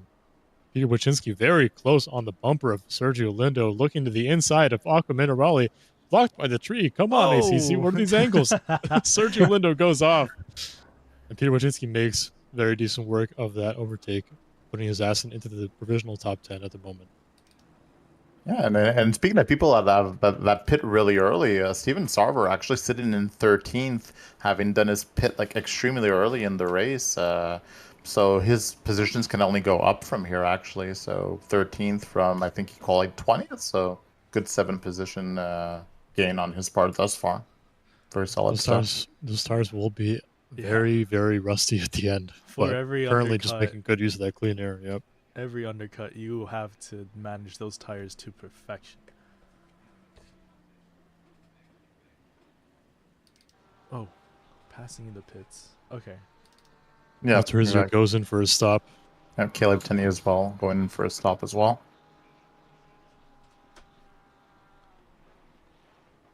Kyle Barber, still in P1s, had a very, very clean race so far. It feels probably fortunate, for Mason's mistake here at the start. Just kind of running his own race. He's currently about 11 seconds ahead of Nick Weezerson in P2. And, unfortunately for him, he's not really in the championship battle, but a race win is still a race win, right, folks? Oh yeah, absolutely. And no one is pulling any punches as well. Everybody has something to battle for. Most of the racers do. So Exactly. That's Cangelosi. Seemingly, I think he's probably using his or serving his time penalty. It was stopped with 30. yeah, potentially. So Drive through for car 23 and stop and go for car 150. So 423 is going to be Mac Morgan. 150 is going to be Altarisio. Oh no. okay, we got these guys practice their pit stops. Oh, and we actually have both teammates, Q Master and Daniels, pitting exactly the same lap. Curtis coming in as well. In tandem, taking the pit entry together, racing on track together, and I think provisionally probably taking the team championship together. Obviously, if they don't screw up the pit entry here, Peter Wyszynski, a little bit laggy. We see the red bar in his name. Hopefully, it doesn't affect his pit entry too much. But he's gonna go sideways into the pits. Exactly. He's gonna go closed. Reverse. Blue flag. It's a clean stop. Oh, that's Wheezy trying to get through Altarisio. And Moffitt behind Wheezy, but in 14th. That's gotta sting. Oh, definitely. I mean, Wheezy has yet to pit. Mason did catch up on the road, but technically he's still a lap down because Wheezy has not pit yet. Currently sitting in P2 provisionally. But you have these gaggle of cars here in front of Nick Weezerson. Probably going to slow him down a little bit. So, not too bad for Mason. Yeah, and there's actually and Barber coming into pit 2, I think now. That's going to be interesting to see. Did Kyle Barber stop before the line? And he's stop and make go sure 30 that for Kyle Barber. Oh no, for 168. Is that what happened? Oh, sorry, Jesus. Car 168. Yeah, my bad. That would have been horrible. Though. Curtis and P. Oh, Jacob Curtis. Oh well, Curtis was actually in a good position in the race. That's very unfortunate. Could open the window for some. Yeah, can open the window for some people in the back there to get some extra positions. Bert Mertson coming into pit 2. Yeah, Jacob Curtis and Alex Altarisio both were Race 4 Esports in the Mustang, both getting stopped with 30s. I mean, it's not ideal. Peter Wyszynski with his red bar fighting Zamora here. It's probably pretty scary territory for Zamora. Yeah, I mean, I had a few instances myself with the lag. I ended up, I think, getting hit on my own. It was completely net code. It didn't even have any influence on anybody else. I just ended up in the wall one time. But not what you want to see with a car behind you having, that red connection is very unstable. Imagine sweating for Tristan Zamora here. Yeah, now interestingly enough, our provisional lap race leader, Mick Weezerson, the only car on track to not have pit yet. Another note, Kyle Barber coming out of the pits seemingly with no penalty, so very clean pit entry for him. It's perfectly executed. At this point, just head down, 27.5 minutes to go until the checkered flag drops. Kyle Barber probably going to be provisional P1 after all the pit cycle ends. We got Sweeney in P15, lost 2 positions there. I don't know what went on with that, if there was a little shenanigan going on. See him on race control. Oh, did he just disappear? Did he leave? I still Hopefully see not. him, Sweeney in P15. P14, P16, and he's just gone from my end, I guess. Oh. Oh, there he is. Good job, race control. Hey, there he is. Peter Oh. Wachinski's connection seems to have sorted itself out for the most part. Yeah, for the time being. I mean, I think we've said. I think that's we've said that like a few times well, already. It's just a matter of time. I don't know how well it's gone. I just saw him go. I just saw him turn left and go face straight. Yeah. So. And Moffat now up till 8th. So it'll be interesting to see where McWeezerson comes out of pits when he does decide to pit. I imagine P2. There was a pretty far gap going from P2 to P3 and P1, so these guys are pretty far separated up the road. So I mean, Moffat is 8th, and he's the first person to have been lapped. So basically, everyone after 8th position has been lapped by the top cars. So. Moffat's trying to fight Wheezy, like as he is a lap. Yeah, down. but. Exactly. Yeah. I mean, it's about sending a message. If you can get around him now, it means that he might be able to get around him if he can catch up in the next 25 minutes. But it's looking bleak. Yeah, but I mean, there's intentional contact there. Okay, there's a more. Oh my goodness! Almost gets the inside. sideswiped. Somehow managing it to be a clean overtake for Tristan Zamora and Steven Music side by side going through robots one. Tristan Zamora edges in front. Yep. Into the braking zone. Seems to have solidified the move for P11. And Wheezy opting not to. Wheezy's still staying out. Wheezy going for the long stint. Well, it's not a bad move too, because if he can just keep and hold down, if he can keep Moffat behind him as long as humanly possible, even if he does eventually pass him, then he just pits and he's still like a full lap time minus his pit time in front of him. So I think it's just a very smart move to just keep him parked in back of you as long as you can, and you know he's a lap down, right? So that's probably why Moffat. No, lap time minus the pit time within 20 minutes, right? If he hasn't done it already. He might pit at 20 minutes. If I were him, I would just keep this going as long as he possibly can. Just keep. I mean, he doesn't really care about anyone else, right? As long as he just keeps Moffat in back of him, he literally just wins the championship outright. Oh yeah, but he's got to be feeling those tires. He almost loses that rear end there. Yeah, exactly. So I mean, he'll feel it. But even if he keeps this going for a lap or 2 or 3, even if he does pass him eventually, then he just pits and he'll have much fresher tires than Moffat, and then he'll just be able to pull away or keep the gap, right? Because of his fresher tires at that point. Definitely, that might be the plan he's going for. But we do have the battle between Zamora and Wikinski. 1/10, but it is a 3-way battle. Sorry, Saycombe, Zamora, and Wikinski. Current battles. We do have Lindo, Johnson, and Swift fighting.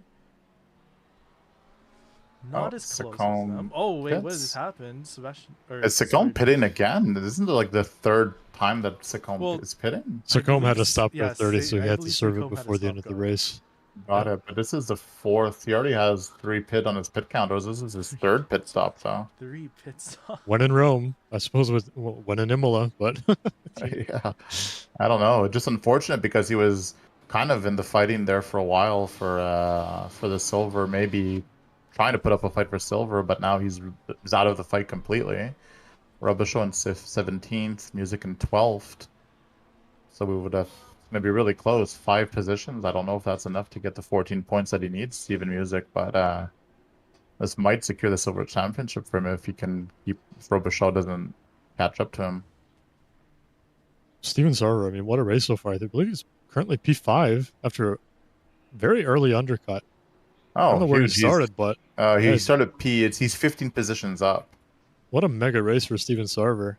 Yeah, now it's just going to be about trying to keep on track with those 50-minute-old tires.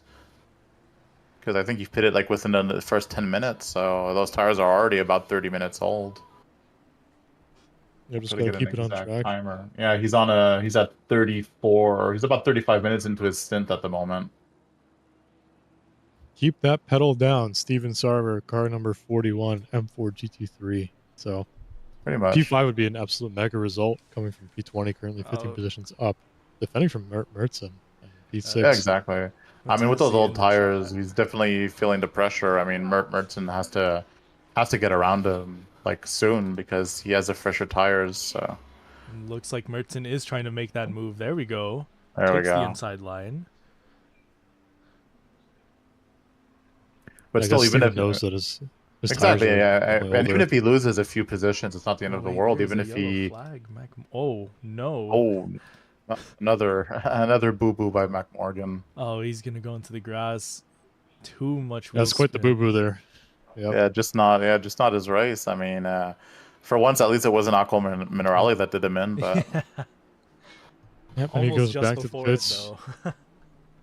And I guess Yeah. that would solidify Trey Morgan as, you know, the in-house brother champion for the between their own fight, right? Yeah. yeah, and So, Mick Wieserson, even on those almost 40-minute old tires now, still keeping Moffitt behind him. And who's that? It's Thompson. Tyler Thompson. Yep. Let's see if I've got Fellow it. OBDA Happened representative. all on his own. Oh, Yeah, Aquaman oh my takes God. another. What a drift. Wow, mega Bentley drift, Tokyo bro, drift, yeah. Imola drift.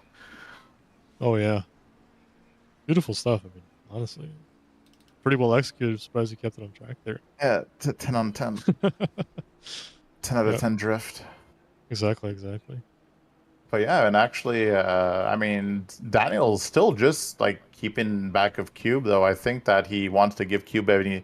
I mean, they're on the same team for the team championship, so it doesn't really matter who finishes third and who finishes fourth. But I think Daniels just knows that he has no chance in winning the gold championship, so he's trying to give Cube any chance he can. Top class sportsmanship there from Sean Daniels. Yeah, absolutely. Those two guys are honorary OBDA drivers, and I think they're joining next season. So it's good. It's going to be good to have a team championship for them, especially given how long they've been in SRA. It's very long history. There was an between them. incident between Wikinski and Zamora. Oh, so they've been fighting for a decent amount of time. They're gonna. Oh. Oof. Yeah. Well, that's Honda says no. no, thank you, Aston. Get out of my way. Zamora is still holding P10. So Yeah. Well, plus, I mean, these guys are fighting, but I mean, Steven Music, all he needs is one or two like more spots, and that will bring Cube out of the silver contention conversation, and we'll pull away from Robichaux. So Music just looking his chops in the background there, hoping they keep this battle up and make another mistake like that. speaking of Darren, where's he at right now? P17. Yeah, P17. I think that with that five positions, we need to do the math on that, but it's going to be awfully close. He's only 14 points back of Robichaux. Scott Johnson taking a little detour over the yellow sausage curbs coming out of Aqua Mineral. Show it's going to be a track cut for him. So wonder how many he's on right now. He's got to manage those track cuts, especially because after 3, if you get Scott Johnson a little bit squarely on exit of Variante Alta, RNG chicane doing wonders for Brett Swift as he approaches Rivazza 1, currently ahead of Scott Johnson by barely a tenth of a second. Imagine they're going side by side. Sergio Linda goes into Rivazza 2 here with a comfortable P14 right ahead of Brett Swift. So Brett Swift seems to have gotten the position of Scott Johnson. Yeah, we got Moffitt here trying to cut through the field. He's 7/10 in back of Sarver. Was Moffitt ever able to get past McWieserson? Did he get past him? I think he's still stuck behind him. Because they're relatives here. Let me see. So Robichaux. Yeah. So yeah, he's still stuck behind him. Yeah, he got past Sarver now, but he still has to get past McWieserson's. So yeah, that's just a job well done by McWieserson with just over 17 minutes to go now. McWieserson has yet to pit, but keeping the only threat to him in the championship, right, like a lap down right behind him. Good stuff on his end. Wojcinski actually got passed by Zamora now, from what I just saw here. We want to replay on that. I don't know if Marlon's actually here or not because we've been on Sergio Linda for the last lap or so. So maybe out. I'm doing my best here looking at the track now to see if there's anything interesting happening. So I'm kind of on an island here, but hope everything's okay with Marlon's stream. Yeah. Okay, so yeah, so I mean we didn't see it on camera, but yeah, Wojcinski actually got past Zamora for P10. And Yeah, I think McWizerson finally dives into the pits already. 44 minutes in. About time for those tires to come off the car. It's probably going to feel exactly. very I mean, refreshed with the new tires. Yeah. Yeah, exactly. He was probably maybe feeling it that maybe even if he was able to keep Moffat behind him, he's kind of pushing it, and with tires that old, it becomes a little bit more unpredictable. So now he's just like, yeah, now it's time. Get the fresh tires for the last 15-minute stint, and just just bring it home after that. Yep. Sean Daniels still P4. Yeah, just keeping just over a second behind Cube Master here. I guess Marlon's back, right? I am back, yeah. Bit of a hiccup there. What we got? Got called for something. Okay. No worries. No worries. We got Brett Swift in 15th Oh, here. what a move! And yeah, look at it's Lindo again. Lindo has just been letting these moves through, but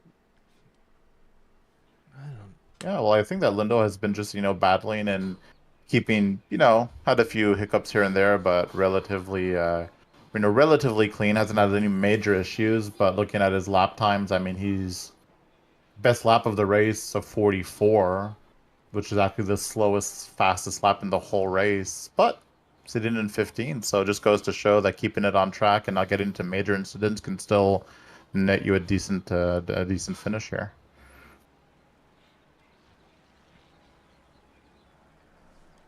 Almost 15 minutes to go. McWizerson exits the pits with no fuss about it.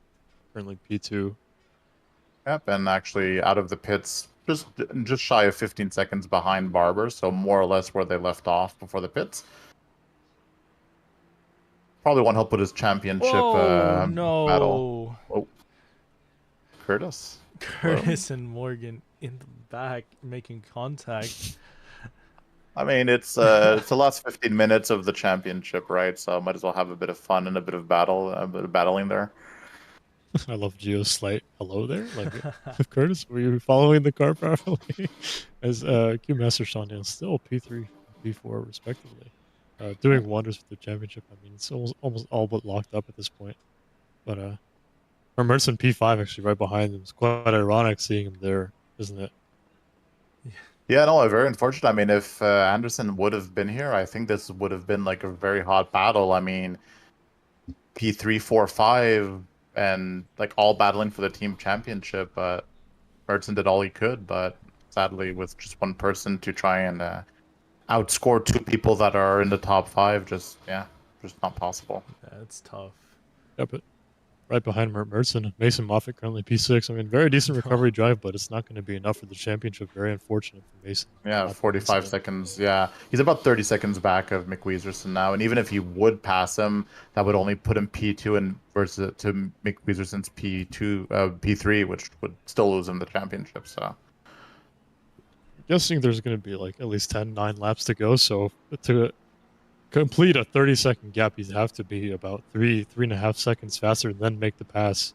So I mean, it's exactly, and even that wouldn't be enough. McWizerson would have to fall behind Cube Master, which is over 20 seconds back of him, which he would literally just need to total his car and return to garage. That would be like the only way Moffitt would be able to have a chance here.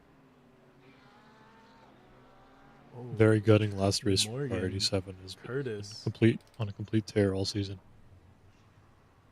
Contact, side by side, contact. Maybe a little scrape. Oh, Morgan. Relatively. Yeah, a little overtake. Yeah, I mean a little door bump there, but that was pretty clean. Just clean pass, yeah. Yeah, had the faster line and just went for it. And what a commitment, though. Sending that Mustang on the inside and getting away with it, basically. No damage. I mean, also, well done to Trey there for keeping on track. You know, it's very hard to go fast through Aqua Minerale on your own, and much less side by side. Very, as we've seen with his brother, it's pretty hard in Aqua Minerale. Yes, of course. I mean, you know, it's hard corner. I don't blame Mac for having trouble there, especially in the Ferrari. It's very sensitive, so getting on the curbs is gonna. Anthony Cangelosi and Peter Wojcinski, who's actually lapping Cangelosi again to a bit of an incident there as he's trying to chase. I believe that's Steve Foster. Steve Foster is further back. Yeah, no. Wojcinski. Yeah. We actually have a small trend going here between P13 and P16. A few cars are trailing each other by less than a second. still closer with Lindo and Johnson and Swift, a 3-car gaggle here as they approach the RNG chicane of doom at Imola here. Lindo completely avoids it, which, I mean, fair play. But not going to gain much pace as he's actually, improving his delta right now. Currently 6/10 up on his fastest lap, which will take him to about a 43.7, 43.6, 44.6 for his fastest lap of the race. Yeah, Still improving. Yeah, he's kind of finding a little bit of pace here in the last portion of the race. Definitely. Chris Sweeney's car is definitely better. The front end's seen better days for sure. Oh, Gonna my lose some goodness. straight line speed here. Swift on his diffuser takes the outside line. Does he make the pass before turn 1 though? Oh, he's he's making currently that. ahead of Yeah, the there we go. Yeah, Sweeney probably moves over. just also I think there's the raw like speed difference in the straight there. He didn't really have a. If it's not this lap, it's next lap. He'll definitely just fly past him. So.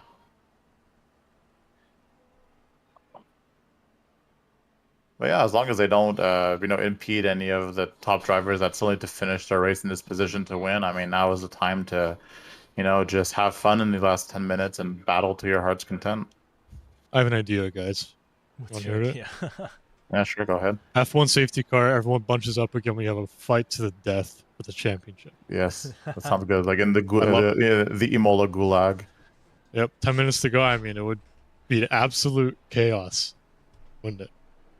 That's I mean, sounds good. Sounds good to me. Tell that to all the stewards like on track and make them do it, make it happen. Yellow flags, everybody. Slow down, Kyle.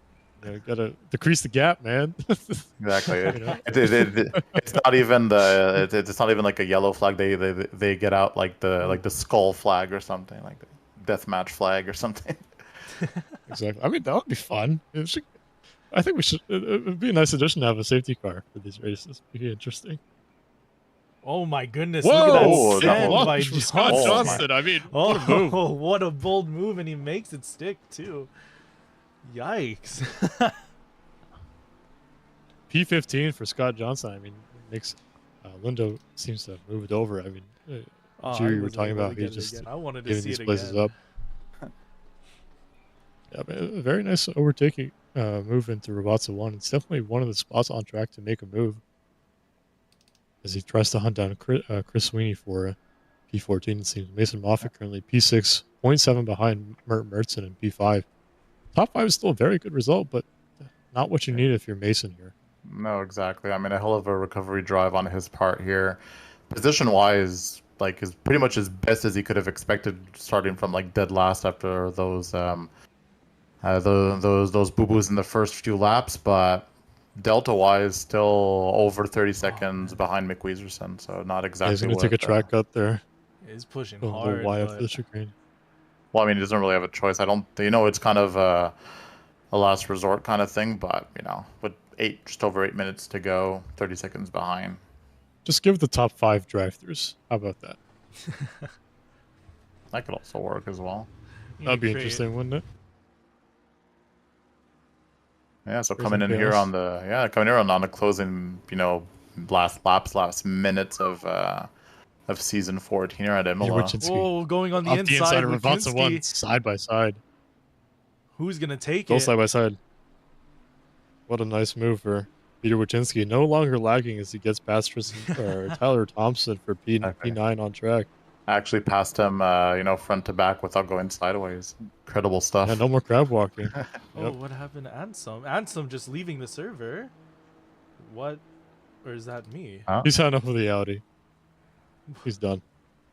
Audi's a hard car. I don't blame him. Yeah, I don't know. Ansem, just disappeared from... Yeah, he just disappeared from race control. Seicom getting a yellow. And oh, he's just in the grass. Okay. Yeah, Seicom, very unfortunate race. Yeah. Steven Music still holding that 12th position. More than just the grass, yeah. Well, I think Scott Johnson got past Chris Sweeney here. Wait a minute, is Robishaw's in pits in 26? What the? Is that his silver? I don't know. Is that his silver championship on the drain? What happened to him? Wait, I think it might be. I don't know. I can't. Because it was a close. It would have been up to the wire with. We would have had to done the math on the positions because Music in 12th, and I think Robichaud was 17th before whatever happened happened. But now it's just Jover. I mean, the only math that we need to do is to make sure that Cube Master wouldn't, you know, pull away from 4th on Steven Music. But I'm actually gonna go check that out right now. So let's see if things keep as is. Adam Kolakowski in the chat. Oh, you know, no, but he was in the pits relatively quickly, so he must have come in. He couldn't have ran out of fuel. Madison in the chat saying Darren's computer took a poop. So very unfortunate for him. No top 15 for him. Mason Moffitt, 0.3 behind Mertson. Looking to get a P5 finish. I mean, like I said, top 5 is a very solid result, but not what you want to see. You know who else I don't see in the server anymore? Uwu is gone from the server. Yeah, he's got to get those hardware issues figured out for season 15. Yeah, it's going to be a belter of the season for sure if Sloppy Uwu returns. Yeah, I mean, it's very unfortunate for Sloppy Uwu. I will say again, Sloppy Uwu out of the race again for the 3rd straight week. Not ideal situation for the Purple Cobras team of D4. Closest battle we have right now still is Merton and Moffitt, but we do have Trey Morgan and Altarisio fighting 1/10. They're further back. They're going side by side. That's a good exit on Merton. Yep, up into RNG, he's got the inside line. It's probably the most desirable line to have. And he doesn't want to fight it. Mason Moffitt gets through at P5. And I mean, very, very good recovery drive for him as we enter the last 5 minutes of the race, of the season for that matter. And I mean, it's just, you got to be gutted if you're Mason, you know? Yeah. Very unfortunate lap 1 incident. Team Master Sean Daniels, inseparable as always, on track and off track. Currently P3 and P4. Kyle Barber. Actually, Adam Kolakowski from D3 came into the chat saying he asked Kyle in VC if he would back up the field, but he said, absolutely not. I'm tired of getting second. And you know what? Fair play. Fair play, Kyle. You deserve it first. Been consistent all season. Been behind Mason and Nick Weezerson. I mean, Kyle's been pretty lights out, being in the top 3, top 5 almost every race. As he gets a very well-deserving P1 so far with 4 minutes to go. Hopefully I don't commentators curse him, but it would make the championship that much more spicier. Oh, absolutely. And I just did the math on the positions. If things keep as is and Cube stays 3rd and Steven Music finishes 12th, he'll just edge out Cube by 6 points to win the silver championship. Bold move into turn 1. Going on the inside is Music. Oh, they make contact. That's going to be... Or sorry, Swift going on the inside. Oh, who is that behind them? Johnston. Scott Johnson gets a good run. Okay, and just as I say it, is Steven Music losing the silver championship right here, right now? You've jinxed him. Absolutely jinxed the commentator's curse is here. This is like the ultimate jinx. Yeah. Wow, okay. So how far was Cube in the standings? Let me just check the math on that. So Cube is well behind Music, he is 44 points behind Steven Music. Wait, wow. Points? Yeah, well, I mean, it was 38 points delta between 3rd and 12th, but now between 3rd and 14th, that's an extra 6 points. So it would actually be equal right now if they finish 3rd and 14th. If my math is correct, they would finish with exactly the same number of points. You know what I think should happen? Nick Weezerson, if he goes to P3, does win the race or does win the championship. Just give Cube the P2. You know. I don't know. I don't know about all that though. Yeah. I don't know about all that. Oh. That's gonna As we've seen before, Aqua Minerale taking another victim, Penkovic. Car number 28 for Streamline Racing. Mason Moffitt's teammate off in Aqua Minerale on exit. As it's claimed so many drivers' lives. I mean, not lives, but virtual lives. I mean, it's arguably one of like the hardest corners, like in ACC probably, or one absolutely. of the closest. Especially with the track limits. You can just never get it right. Like getting back on throttle. It's a bit confusing. Yeah, I mean, very slippery. Yeah, because I mean, to be as efficient as possible, you need to take that outside before the slow right-hander, but you always cause the risk of sliding your car, right? If you don't have the proper TC or the proper, brake marker or whatnot. So. Yep, and another thing to consider with the rising sun, it's currently 7:04 a.m. in the beautiful Imola, Italy. the sun does get in your eyes coming up here to Piratella and on exit from Aqua Minerale into the chicane. So no doubt these drivers are struggling because here Brett Swift probably being absolutely blinded by the beautiful, gorgeous sun that we have in the solar system on our planet Earth, you know? I'm sure Yeah, Jason and went over on I'm kind of wondering if lower music blue. had some damage or something, because he is falling down like a little bit behind Swift and Johnston there. So I don't know like what caused that lack of pace, if he had a small slip up or something. But Trying to see if I can. he was Also right just on maybe their managing tail. track limits, right? You know, 'cause Maybe. I mean, he might be on 3 tokens, and I mean, if he would get that, then that would just ruin completely his championship. So, but I don't know. I don't know if he's aware that every position kind of counts now. Because if what's the closest person to him? I mean, Sweeney's only 2.5 Lindo seconds fighting behind back. him. Lindo getting a move on Music. nice move there, yeah. Or Sweeney, sorry, not Music, Sweeney. Yeah, Sweeney, and now Lindo is. I mean, they did slow each other a lot down, so that will help Music, because now Lindo is almost 4 seconds back, so unlikely he'll challenge Music. But Yeah, we're approaching our final 30 seconds. Kyle Barber about to cross the lap for his final reconnaissance lap. Car 346 commanding race from start to finish. Ben P1, apart from Mick Wigerson going long. I mean, what a race for Kyle Barber and the Aston Martin. Penkowicz. Race isn't over though. Yeah, Penkovic a and lot of Moreno moves fighting for being position. made here. That's Moreno going on the outside of Penkowicz. They're still battling it out, but Moreno gets a better run. We'll see how he hangs. Sweeney's still fighting 3/10, 4/10.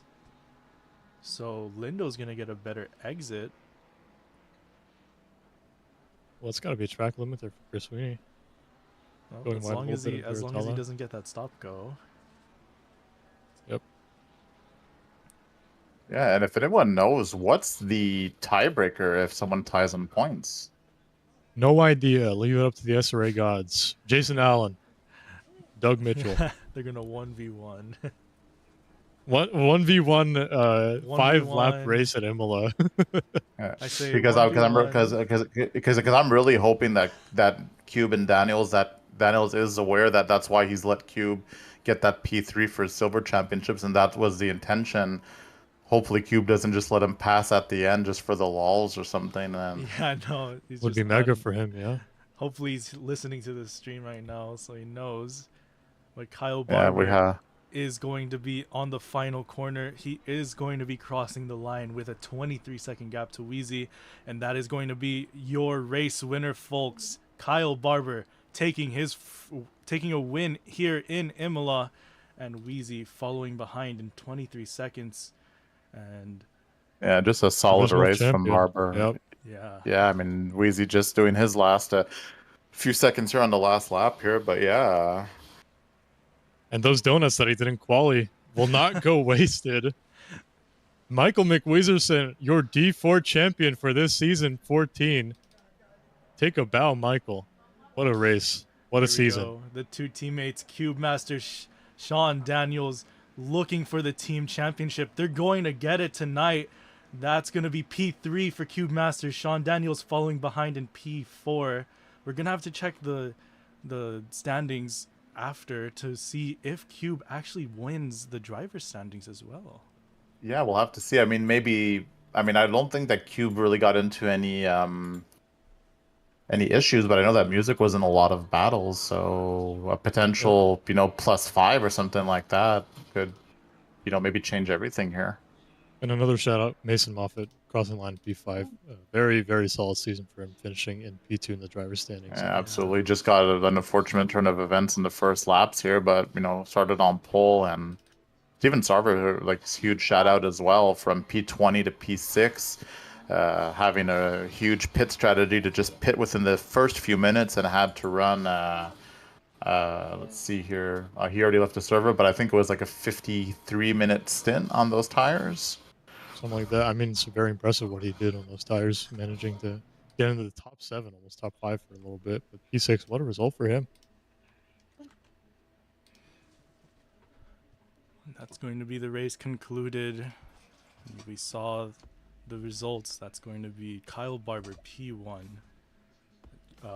Wheezy P2, and Cube Master P3. And we will bring them in slow. for interviews. Yeah, Cube's slow apparently, like we said earlier in Imola. So yeah. Yeah, slow guy. I mean, P3 is kind of slow. Silver. Yeah, I mean Silver driver P3. I mean, he did have the full support of his teammate, though. I don't know how much he would have held on his own without having Daniels like right in his back the whole race. Because as I mentioned, in the first 15 or 20, his lap times were looking a little bit shaky compared to the people behind him. But having just that extra little, car in between you, just holding people up, got him that third step on the podium. So good on him. It's time to bring some drivers in for interviews. So I see Kyle Barber, our P1 finisher. Let's get him in here for an interview, shall we? I actually do not know how to move now. I got it. Don't worry. Thank you. Kyle Barber, race winner, man. Round 8, had to wait a long time, but you did it. Talk us through your race. Better late than never, bro. Better late than never, baby. Oh, what a race. Yeah, I mean, I don't know if you guys saw the unfortunate turn, 4 or 5, whatever it was. Moffitt just hit a sausage curb on the inside and just bounced him off the track. After that, I just didn't even look back. I was just trying to make sure I put consistent laps down. And we saw it for sure. I had a lot of practice on this track, and I was like, oh my God, it's finally my turn, so yeah, definitely happy. Dude, couldn't be more psyched, yeah. Yep, and you were saying that just putting those laps down, did you get lonely at all? I know that, at least in the commentary booth, I was saying, hey, Kyle, slow down. It'd be funny to see a small battle, but Adam Kolakowski came in chat, said you were not going to give up any time. You were tired of getting second. Yes. I've got second 3 times this season, and man, it is good to get it behind me. I know that this is really probably my last chance to get a first place finish, considering that I'm probably going to move up to D3 next season. So definitely wanted to get a first place finish, and knew that Moffitt was going to be, my number 1 competitor, and he's just been getting so daggone good. So unfortunately he went off lap 1, but man, my heart rate monitor went down a lot, is all I got to say. And the way capitalized on a mistake from Mason there. Yeah. But yeah, you're moving up to maybe D3. How does it make you feel? Are you excited? Oh, I'm fine with D2. I like or D4 rather, not D2. I can't. Oh, you want to stay here? I don't know, man. You won a race already. I'm fine with staying here. I enjoy it, but no, I kind of understand probably why I should go to D3, but I don't know if I'm ready for D3 Gold or anything. But just been trying to put in the practice, put in the effort, and man, it has been awesome to race against these guys in D4. It was an awesome season, my first season ever. So. Hopefully, I think I'll probably finish off in 4th in the driver championship. Was trying to get a top 3, but just last race was if not, it was my worst race, just getting taken out, and my own mistakes as well. So, yeah. Well, P4 is still a very solid result in the championship, especially with how quick everyone's been in D4. The top of D4 has been absolutely lights out all season long. So, hats off to you, Kyle. Any shout-outs before we let you go back to the chat? Big shout out to mainly Team SCR. It's Adam, it's Anthony, it's Seth, it's everybody. Thank you all for helping me throughout this whole season. And again, I know I said it the last time I got second. Now I can say it when I got first. Thank you to my wonderful fiance for letting me play this game, supporting me. And I'm sure after this, she's going to be like, yay, and we're going to jump around. So it's going to be awesome. Pop the champagne. You got to win, baby. Let's go. Yeah, we're going to pop the Pepsi. You might not have gotten the driver standing shoey, but you can just do a shoey for getting this win today. Congratulations. I don't spoil it, but hey, we'll see what we can do next season. Save it for when you're actually up there. But congratulations, Kyle. I appreciate it, man. Yeah, and thank you guys for all that you do. That was awesome. Yep. Good to have you here. Season. Yep. Kyle Barber, it's your race winner, ladies and gentlemen. Energetic as always a pleasure having him here. But I do want to bring Q Master is there. I want to say. Oh yeah, he's already DM'd me to make sure that we talk to him. Oh, we'll get him in here. Let's bring him up. Cube Master, the master of Imola, P3, man. Thank you. It was a tight one. Very good race. For sure. The podium is definitely unearned because I got a rear gunner. But the points is what important for my team. Me and Sean Daniels, we were fighting for team championship versus Mertson and Matt Anderson. Very luckily, Matt Anderson's AFK tonight, so that was a good drive to 100%. start up front.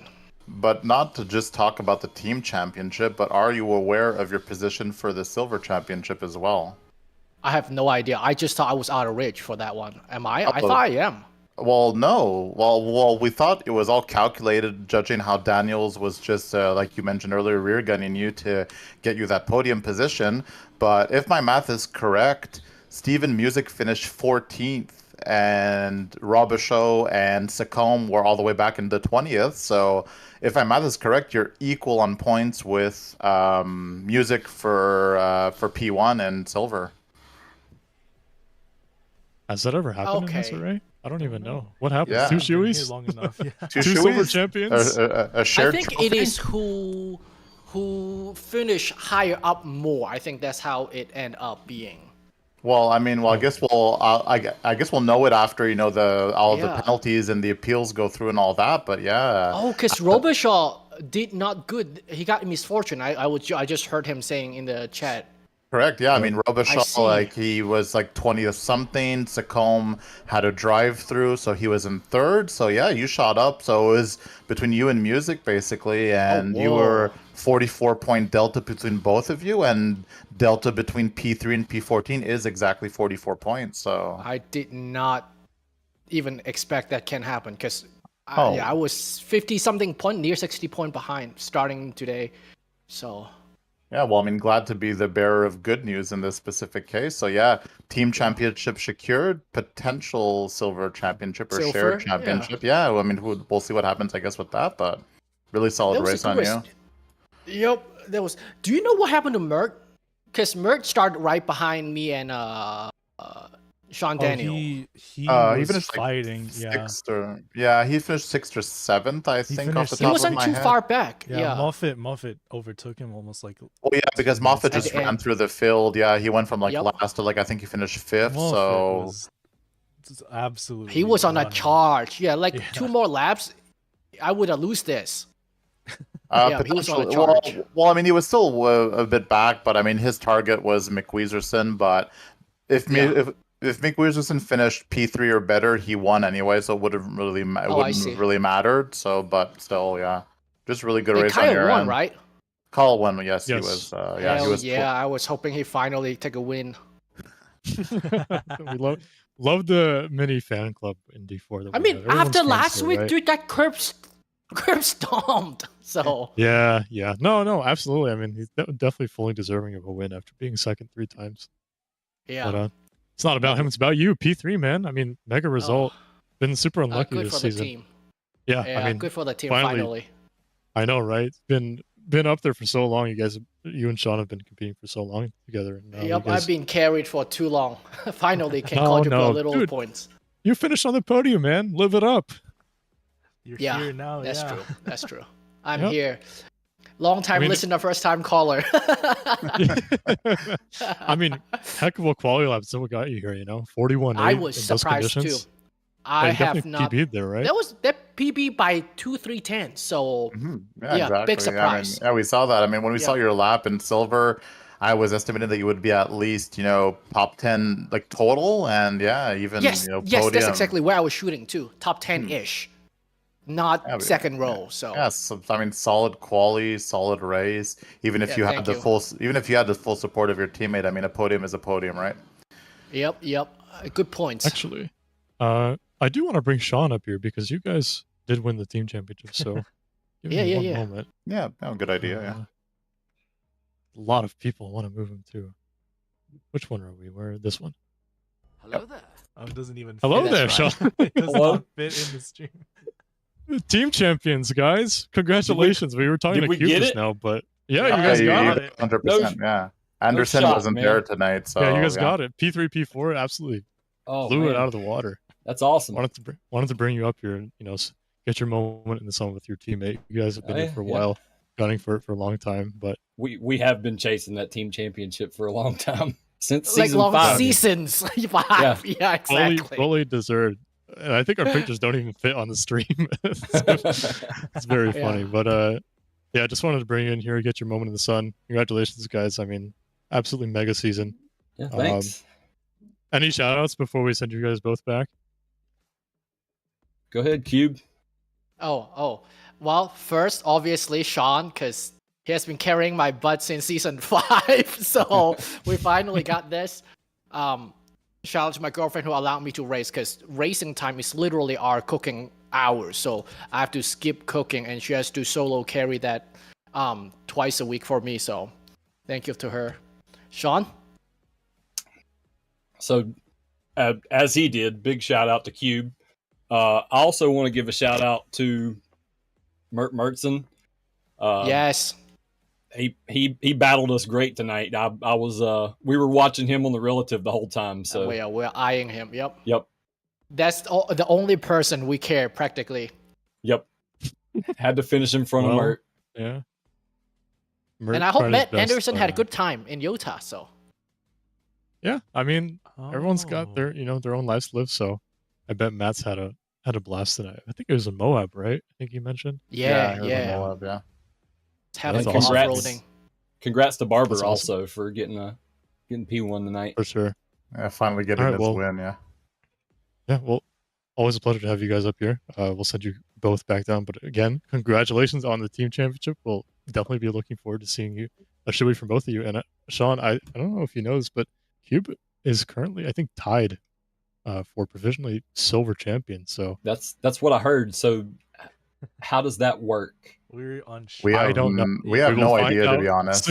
I have no idea. They have no idea. We'll all find out together. Wait, did you account for a drop point? Because I refreshed the SRA page right now. It says after 8 of 8 rounds, I am still behind. Well, I don't know if they. It hasn't been updated yet, though. That's the thing. Okay. Yeah, it's still the original ones, but the drop points don't count because both of you had like really bad drop points. So those will be dropped, and your most recent results that you got tonight will be applied. Get to stay. I see. And upon my calculation, that'll be that'll be equal basically. Oh dang. Okay, I will have to keep my eyes peeled for that, I suppose. Yeah, well, of course that's pre penalties as well, right? So right. Unless one of you has like a +5 or something like that, that might affect the position. I mean, that's provisional potential equal. Yeah, we'll have to look into the rule book to see what happens with that. Yeah. Yep. Well, thank you guys for streaming for us. Absolutely. Sure. Yep. Thank you guys. Thank you we'll for send taking you both back down. the D3 streams as well. Maybe I'll come back. Yeah. D4 is pretty great too. Hey, whatever day fits you, Marlon. If it comes to it, I might come back. But I don't know. D4 is pretty fun to watch as well as we got to watch you and Sean and everyone else race this division. So. Well, thank you. All right, we'll bring you guys back down. Cheers. Thanks. See you, Phil. Cheers. And now after we send them back, the last but not the least, we'll probably be bringing Michael McWeederson up here. Definitely not the least. Champion. Yeah. Let's bring him up. Give me one moment. And 3, 2, 1. There he is. Wheezy Michael McWeederson, D4 champion. How does it sound? That sounds real good, man. How's it going? Sounds real good. Yeah, I mean, dude, we're gonna ask you how's it going because I want to know how you felt after Mason went off lap 1. How do you feel now? Yeah, that was obviously unfortunate for him. Every single one of us knows what it's like to put in time and like in between races or whatever, put in the laps, put in the work, and then something happens early on in the race. Either you get, pulled into something or you just kind of spin out, which is exactly what happened to me a couple races ago. So I know it feels super bad. Obviously for me, a lot of silver lining to it. Seeing him go off, really my focus was just keep it clean and stay behind Barber. Like I was never gonna challenge Kyle. I had no intention of it. So right off the rip, like with Cube next to me at the start, I knew I needed to get in front of Cube at the beginning. Like I've his pace is such with mine sometimes where I struggle to get by him. Cube's pretty good at defending, so I wanted to be in front of him as the pack spread out to have him behind me blocking other people. And then when I saw Mason go off, yeah, it was just a matter of verifying where Cube was. I obviously know Mason's number because we've been racing closely throughout the season. So I just kind of spot him on the map every now and again. I look to see if he was going to, try any crazy undercut. Because at first it was tough to tell just how far back he ended up because everybody was bunched up.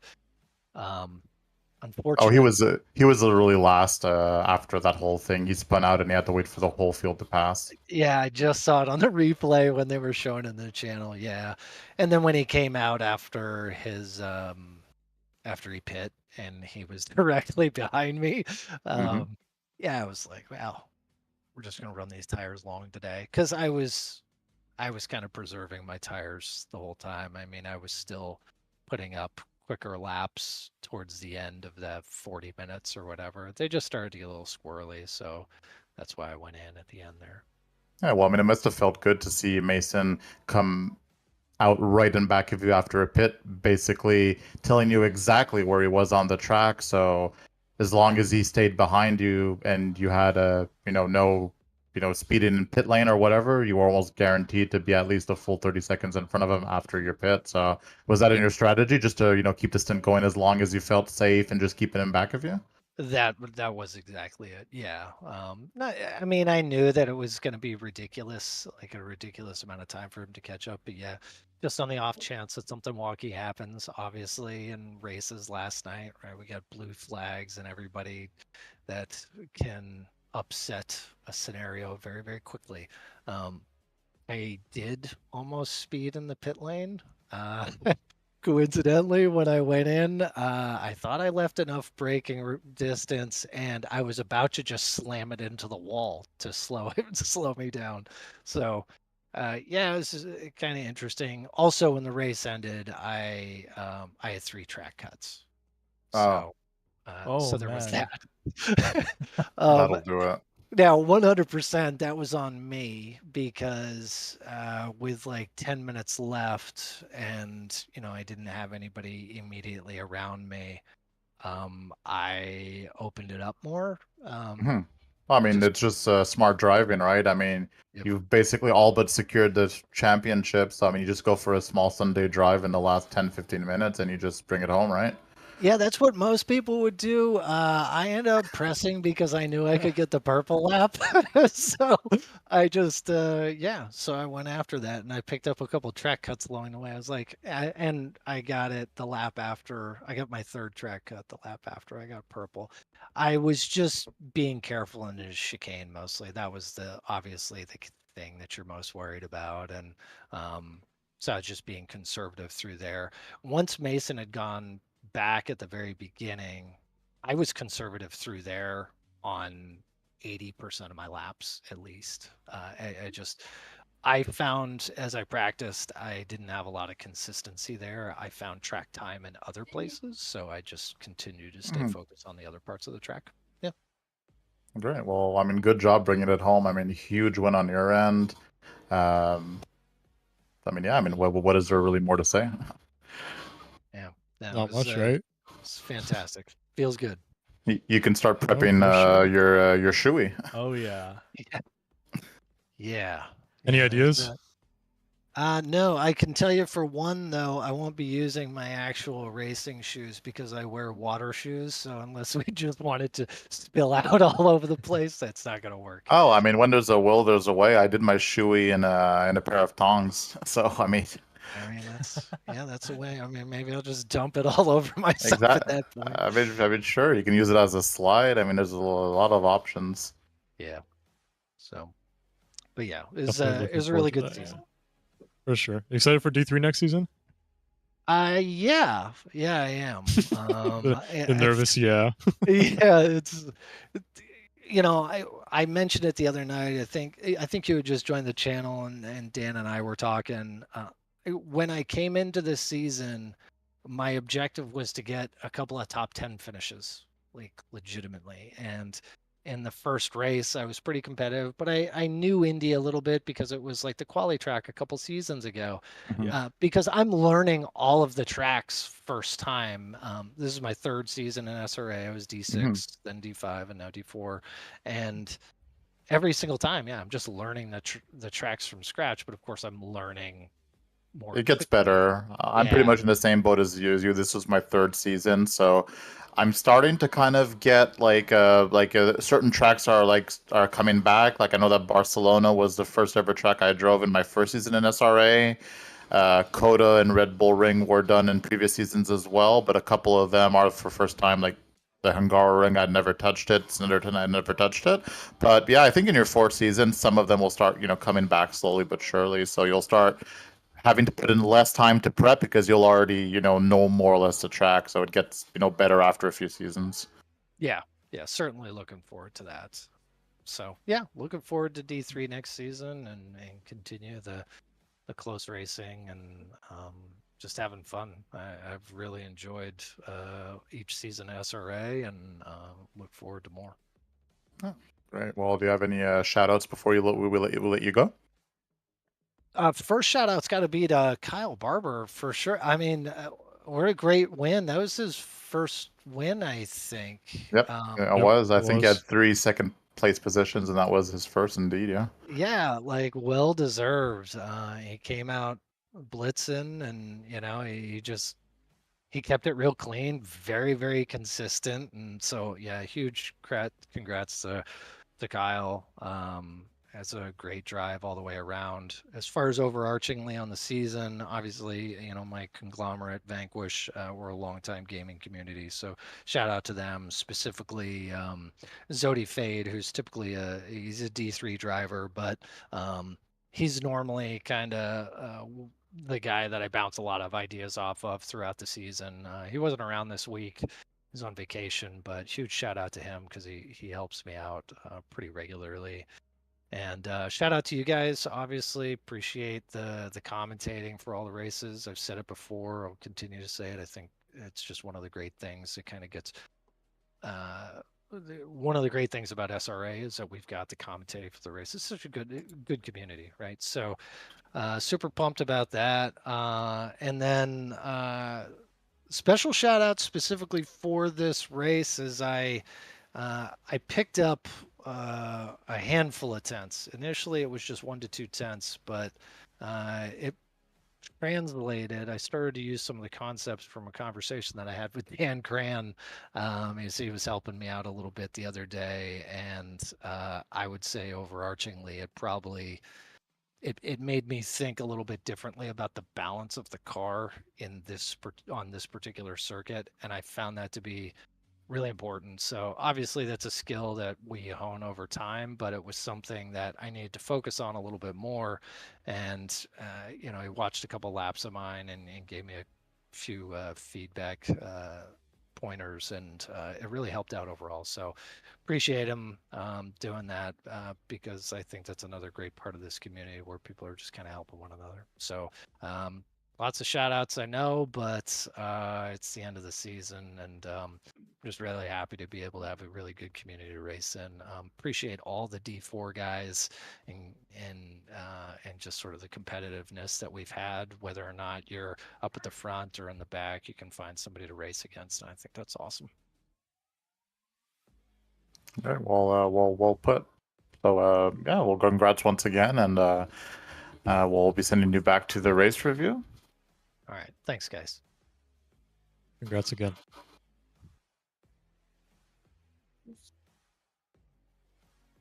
Well, quite the race for the D4 finale. Crazy stuff, honestly. What an absolute season. And as we look at our season calendar, that is going to be the final race of the season. As the season comes to an end, if you enjoyed watching, please hit the like and subscribe button. It would really mean a lot to us. It does help get the SRA name out there, and we do like doing this for everyone watching, so thanks again. But with one more race for the silver champions. Yeah. We need a tiebreaker. Yeah, but exactly, and also, and on that final note, there on the actual page, Cube Master is P1 over Steven Music. The difference seems to be the total points, including the drop race. So I'm not sure if that's exactly how it's supposed to work, but Cube Master, his drop race was 17 points, and Music's was 11 points. So that seems to be just looking at it, the difference between the two. What a legend. What an absolute legend. Does it on the final race. Wins not just the team championship, but also the silver championship as well. Shout out to Cube and Wheezy and everyone else in D4 for making this season so fun to watch. Those were your top drivers in the interviews for this week for Imola, and your top finishers for the championship as well. We hope to see you next time for our next season here at the Sim Racing Alliance. And good night, everyone.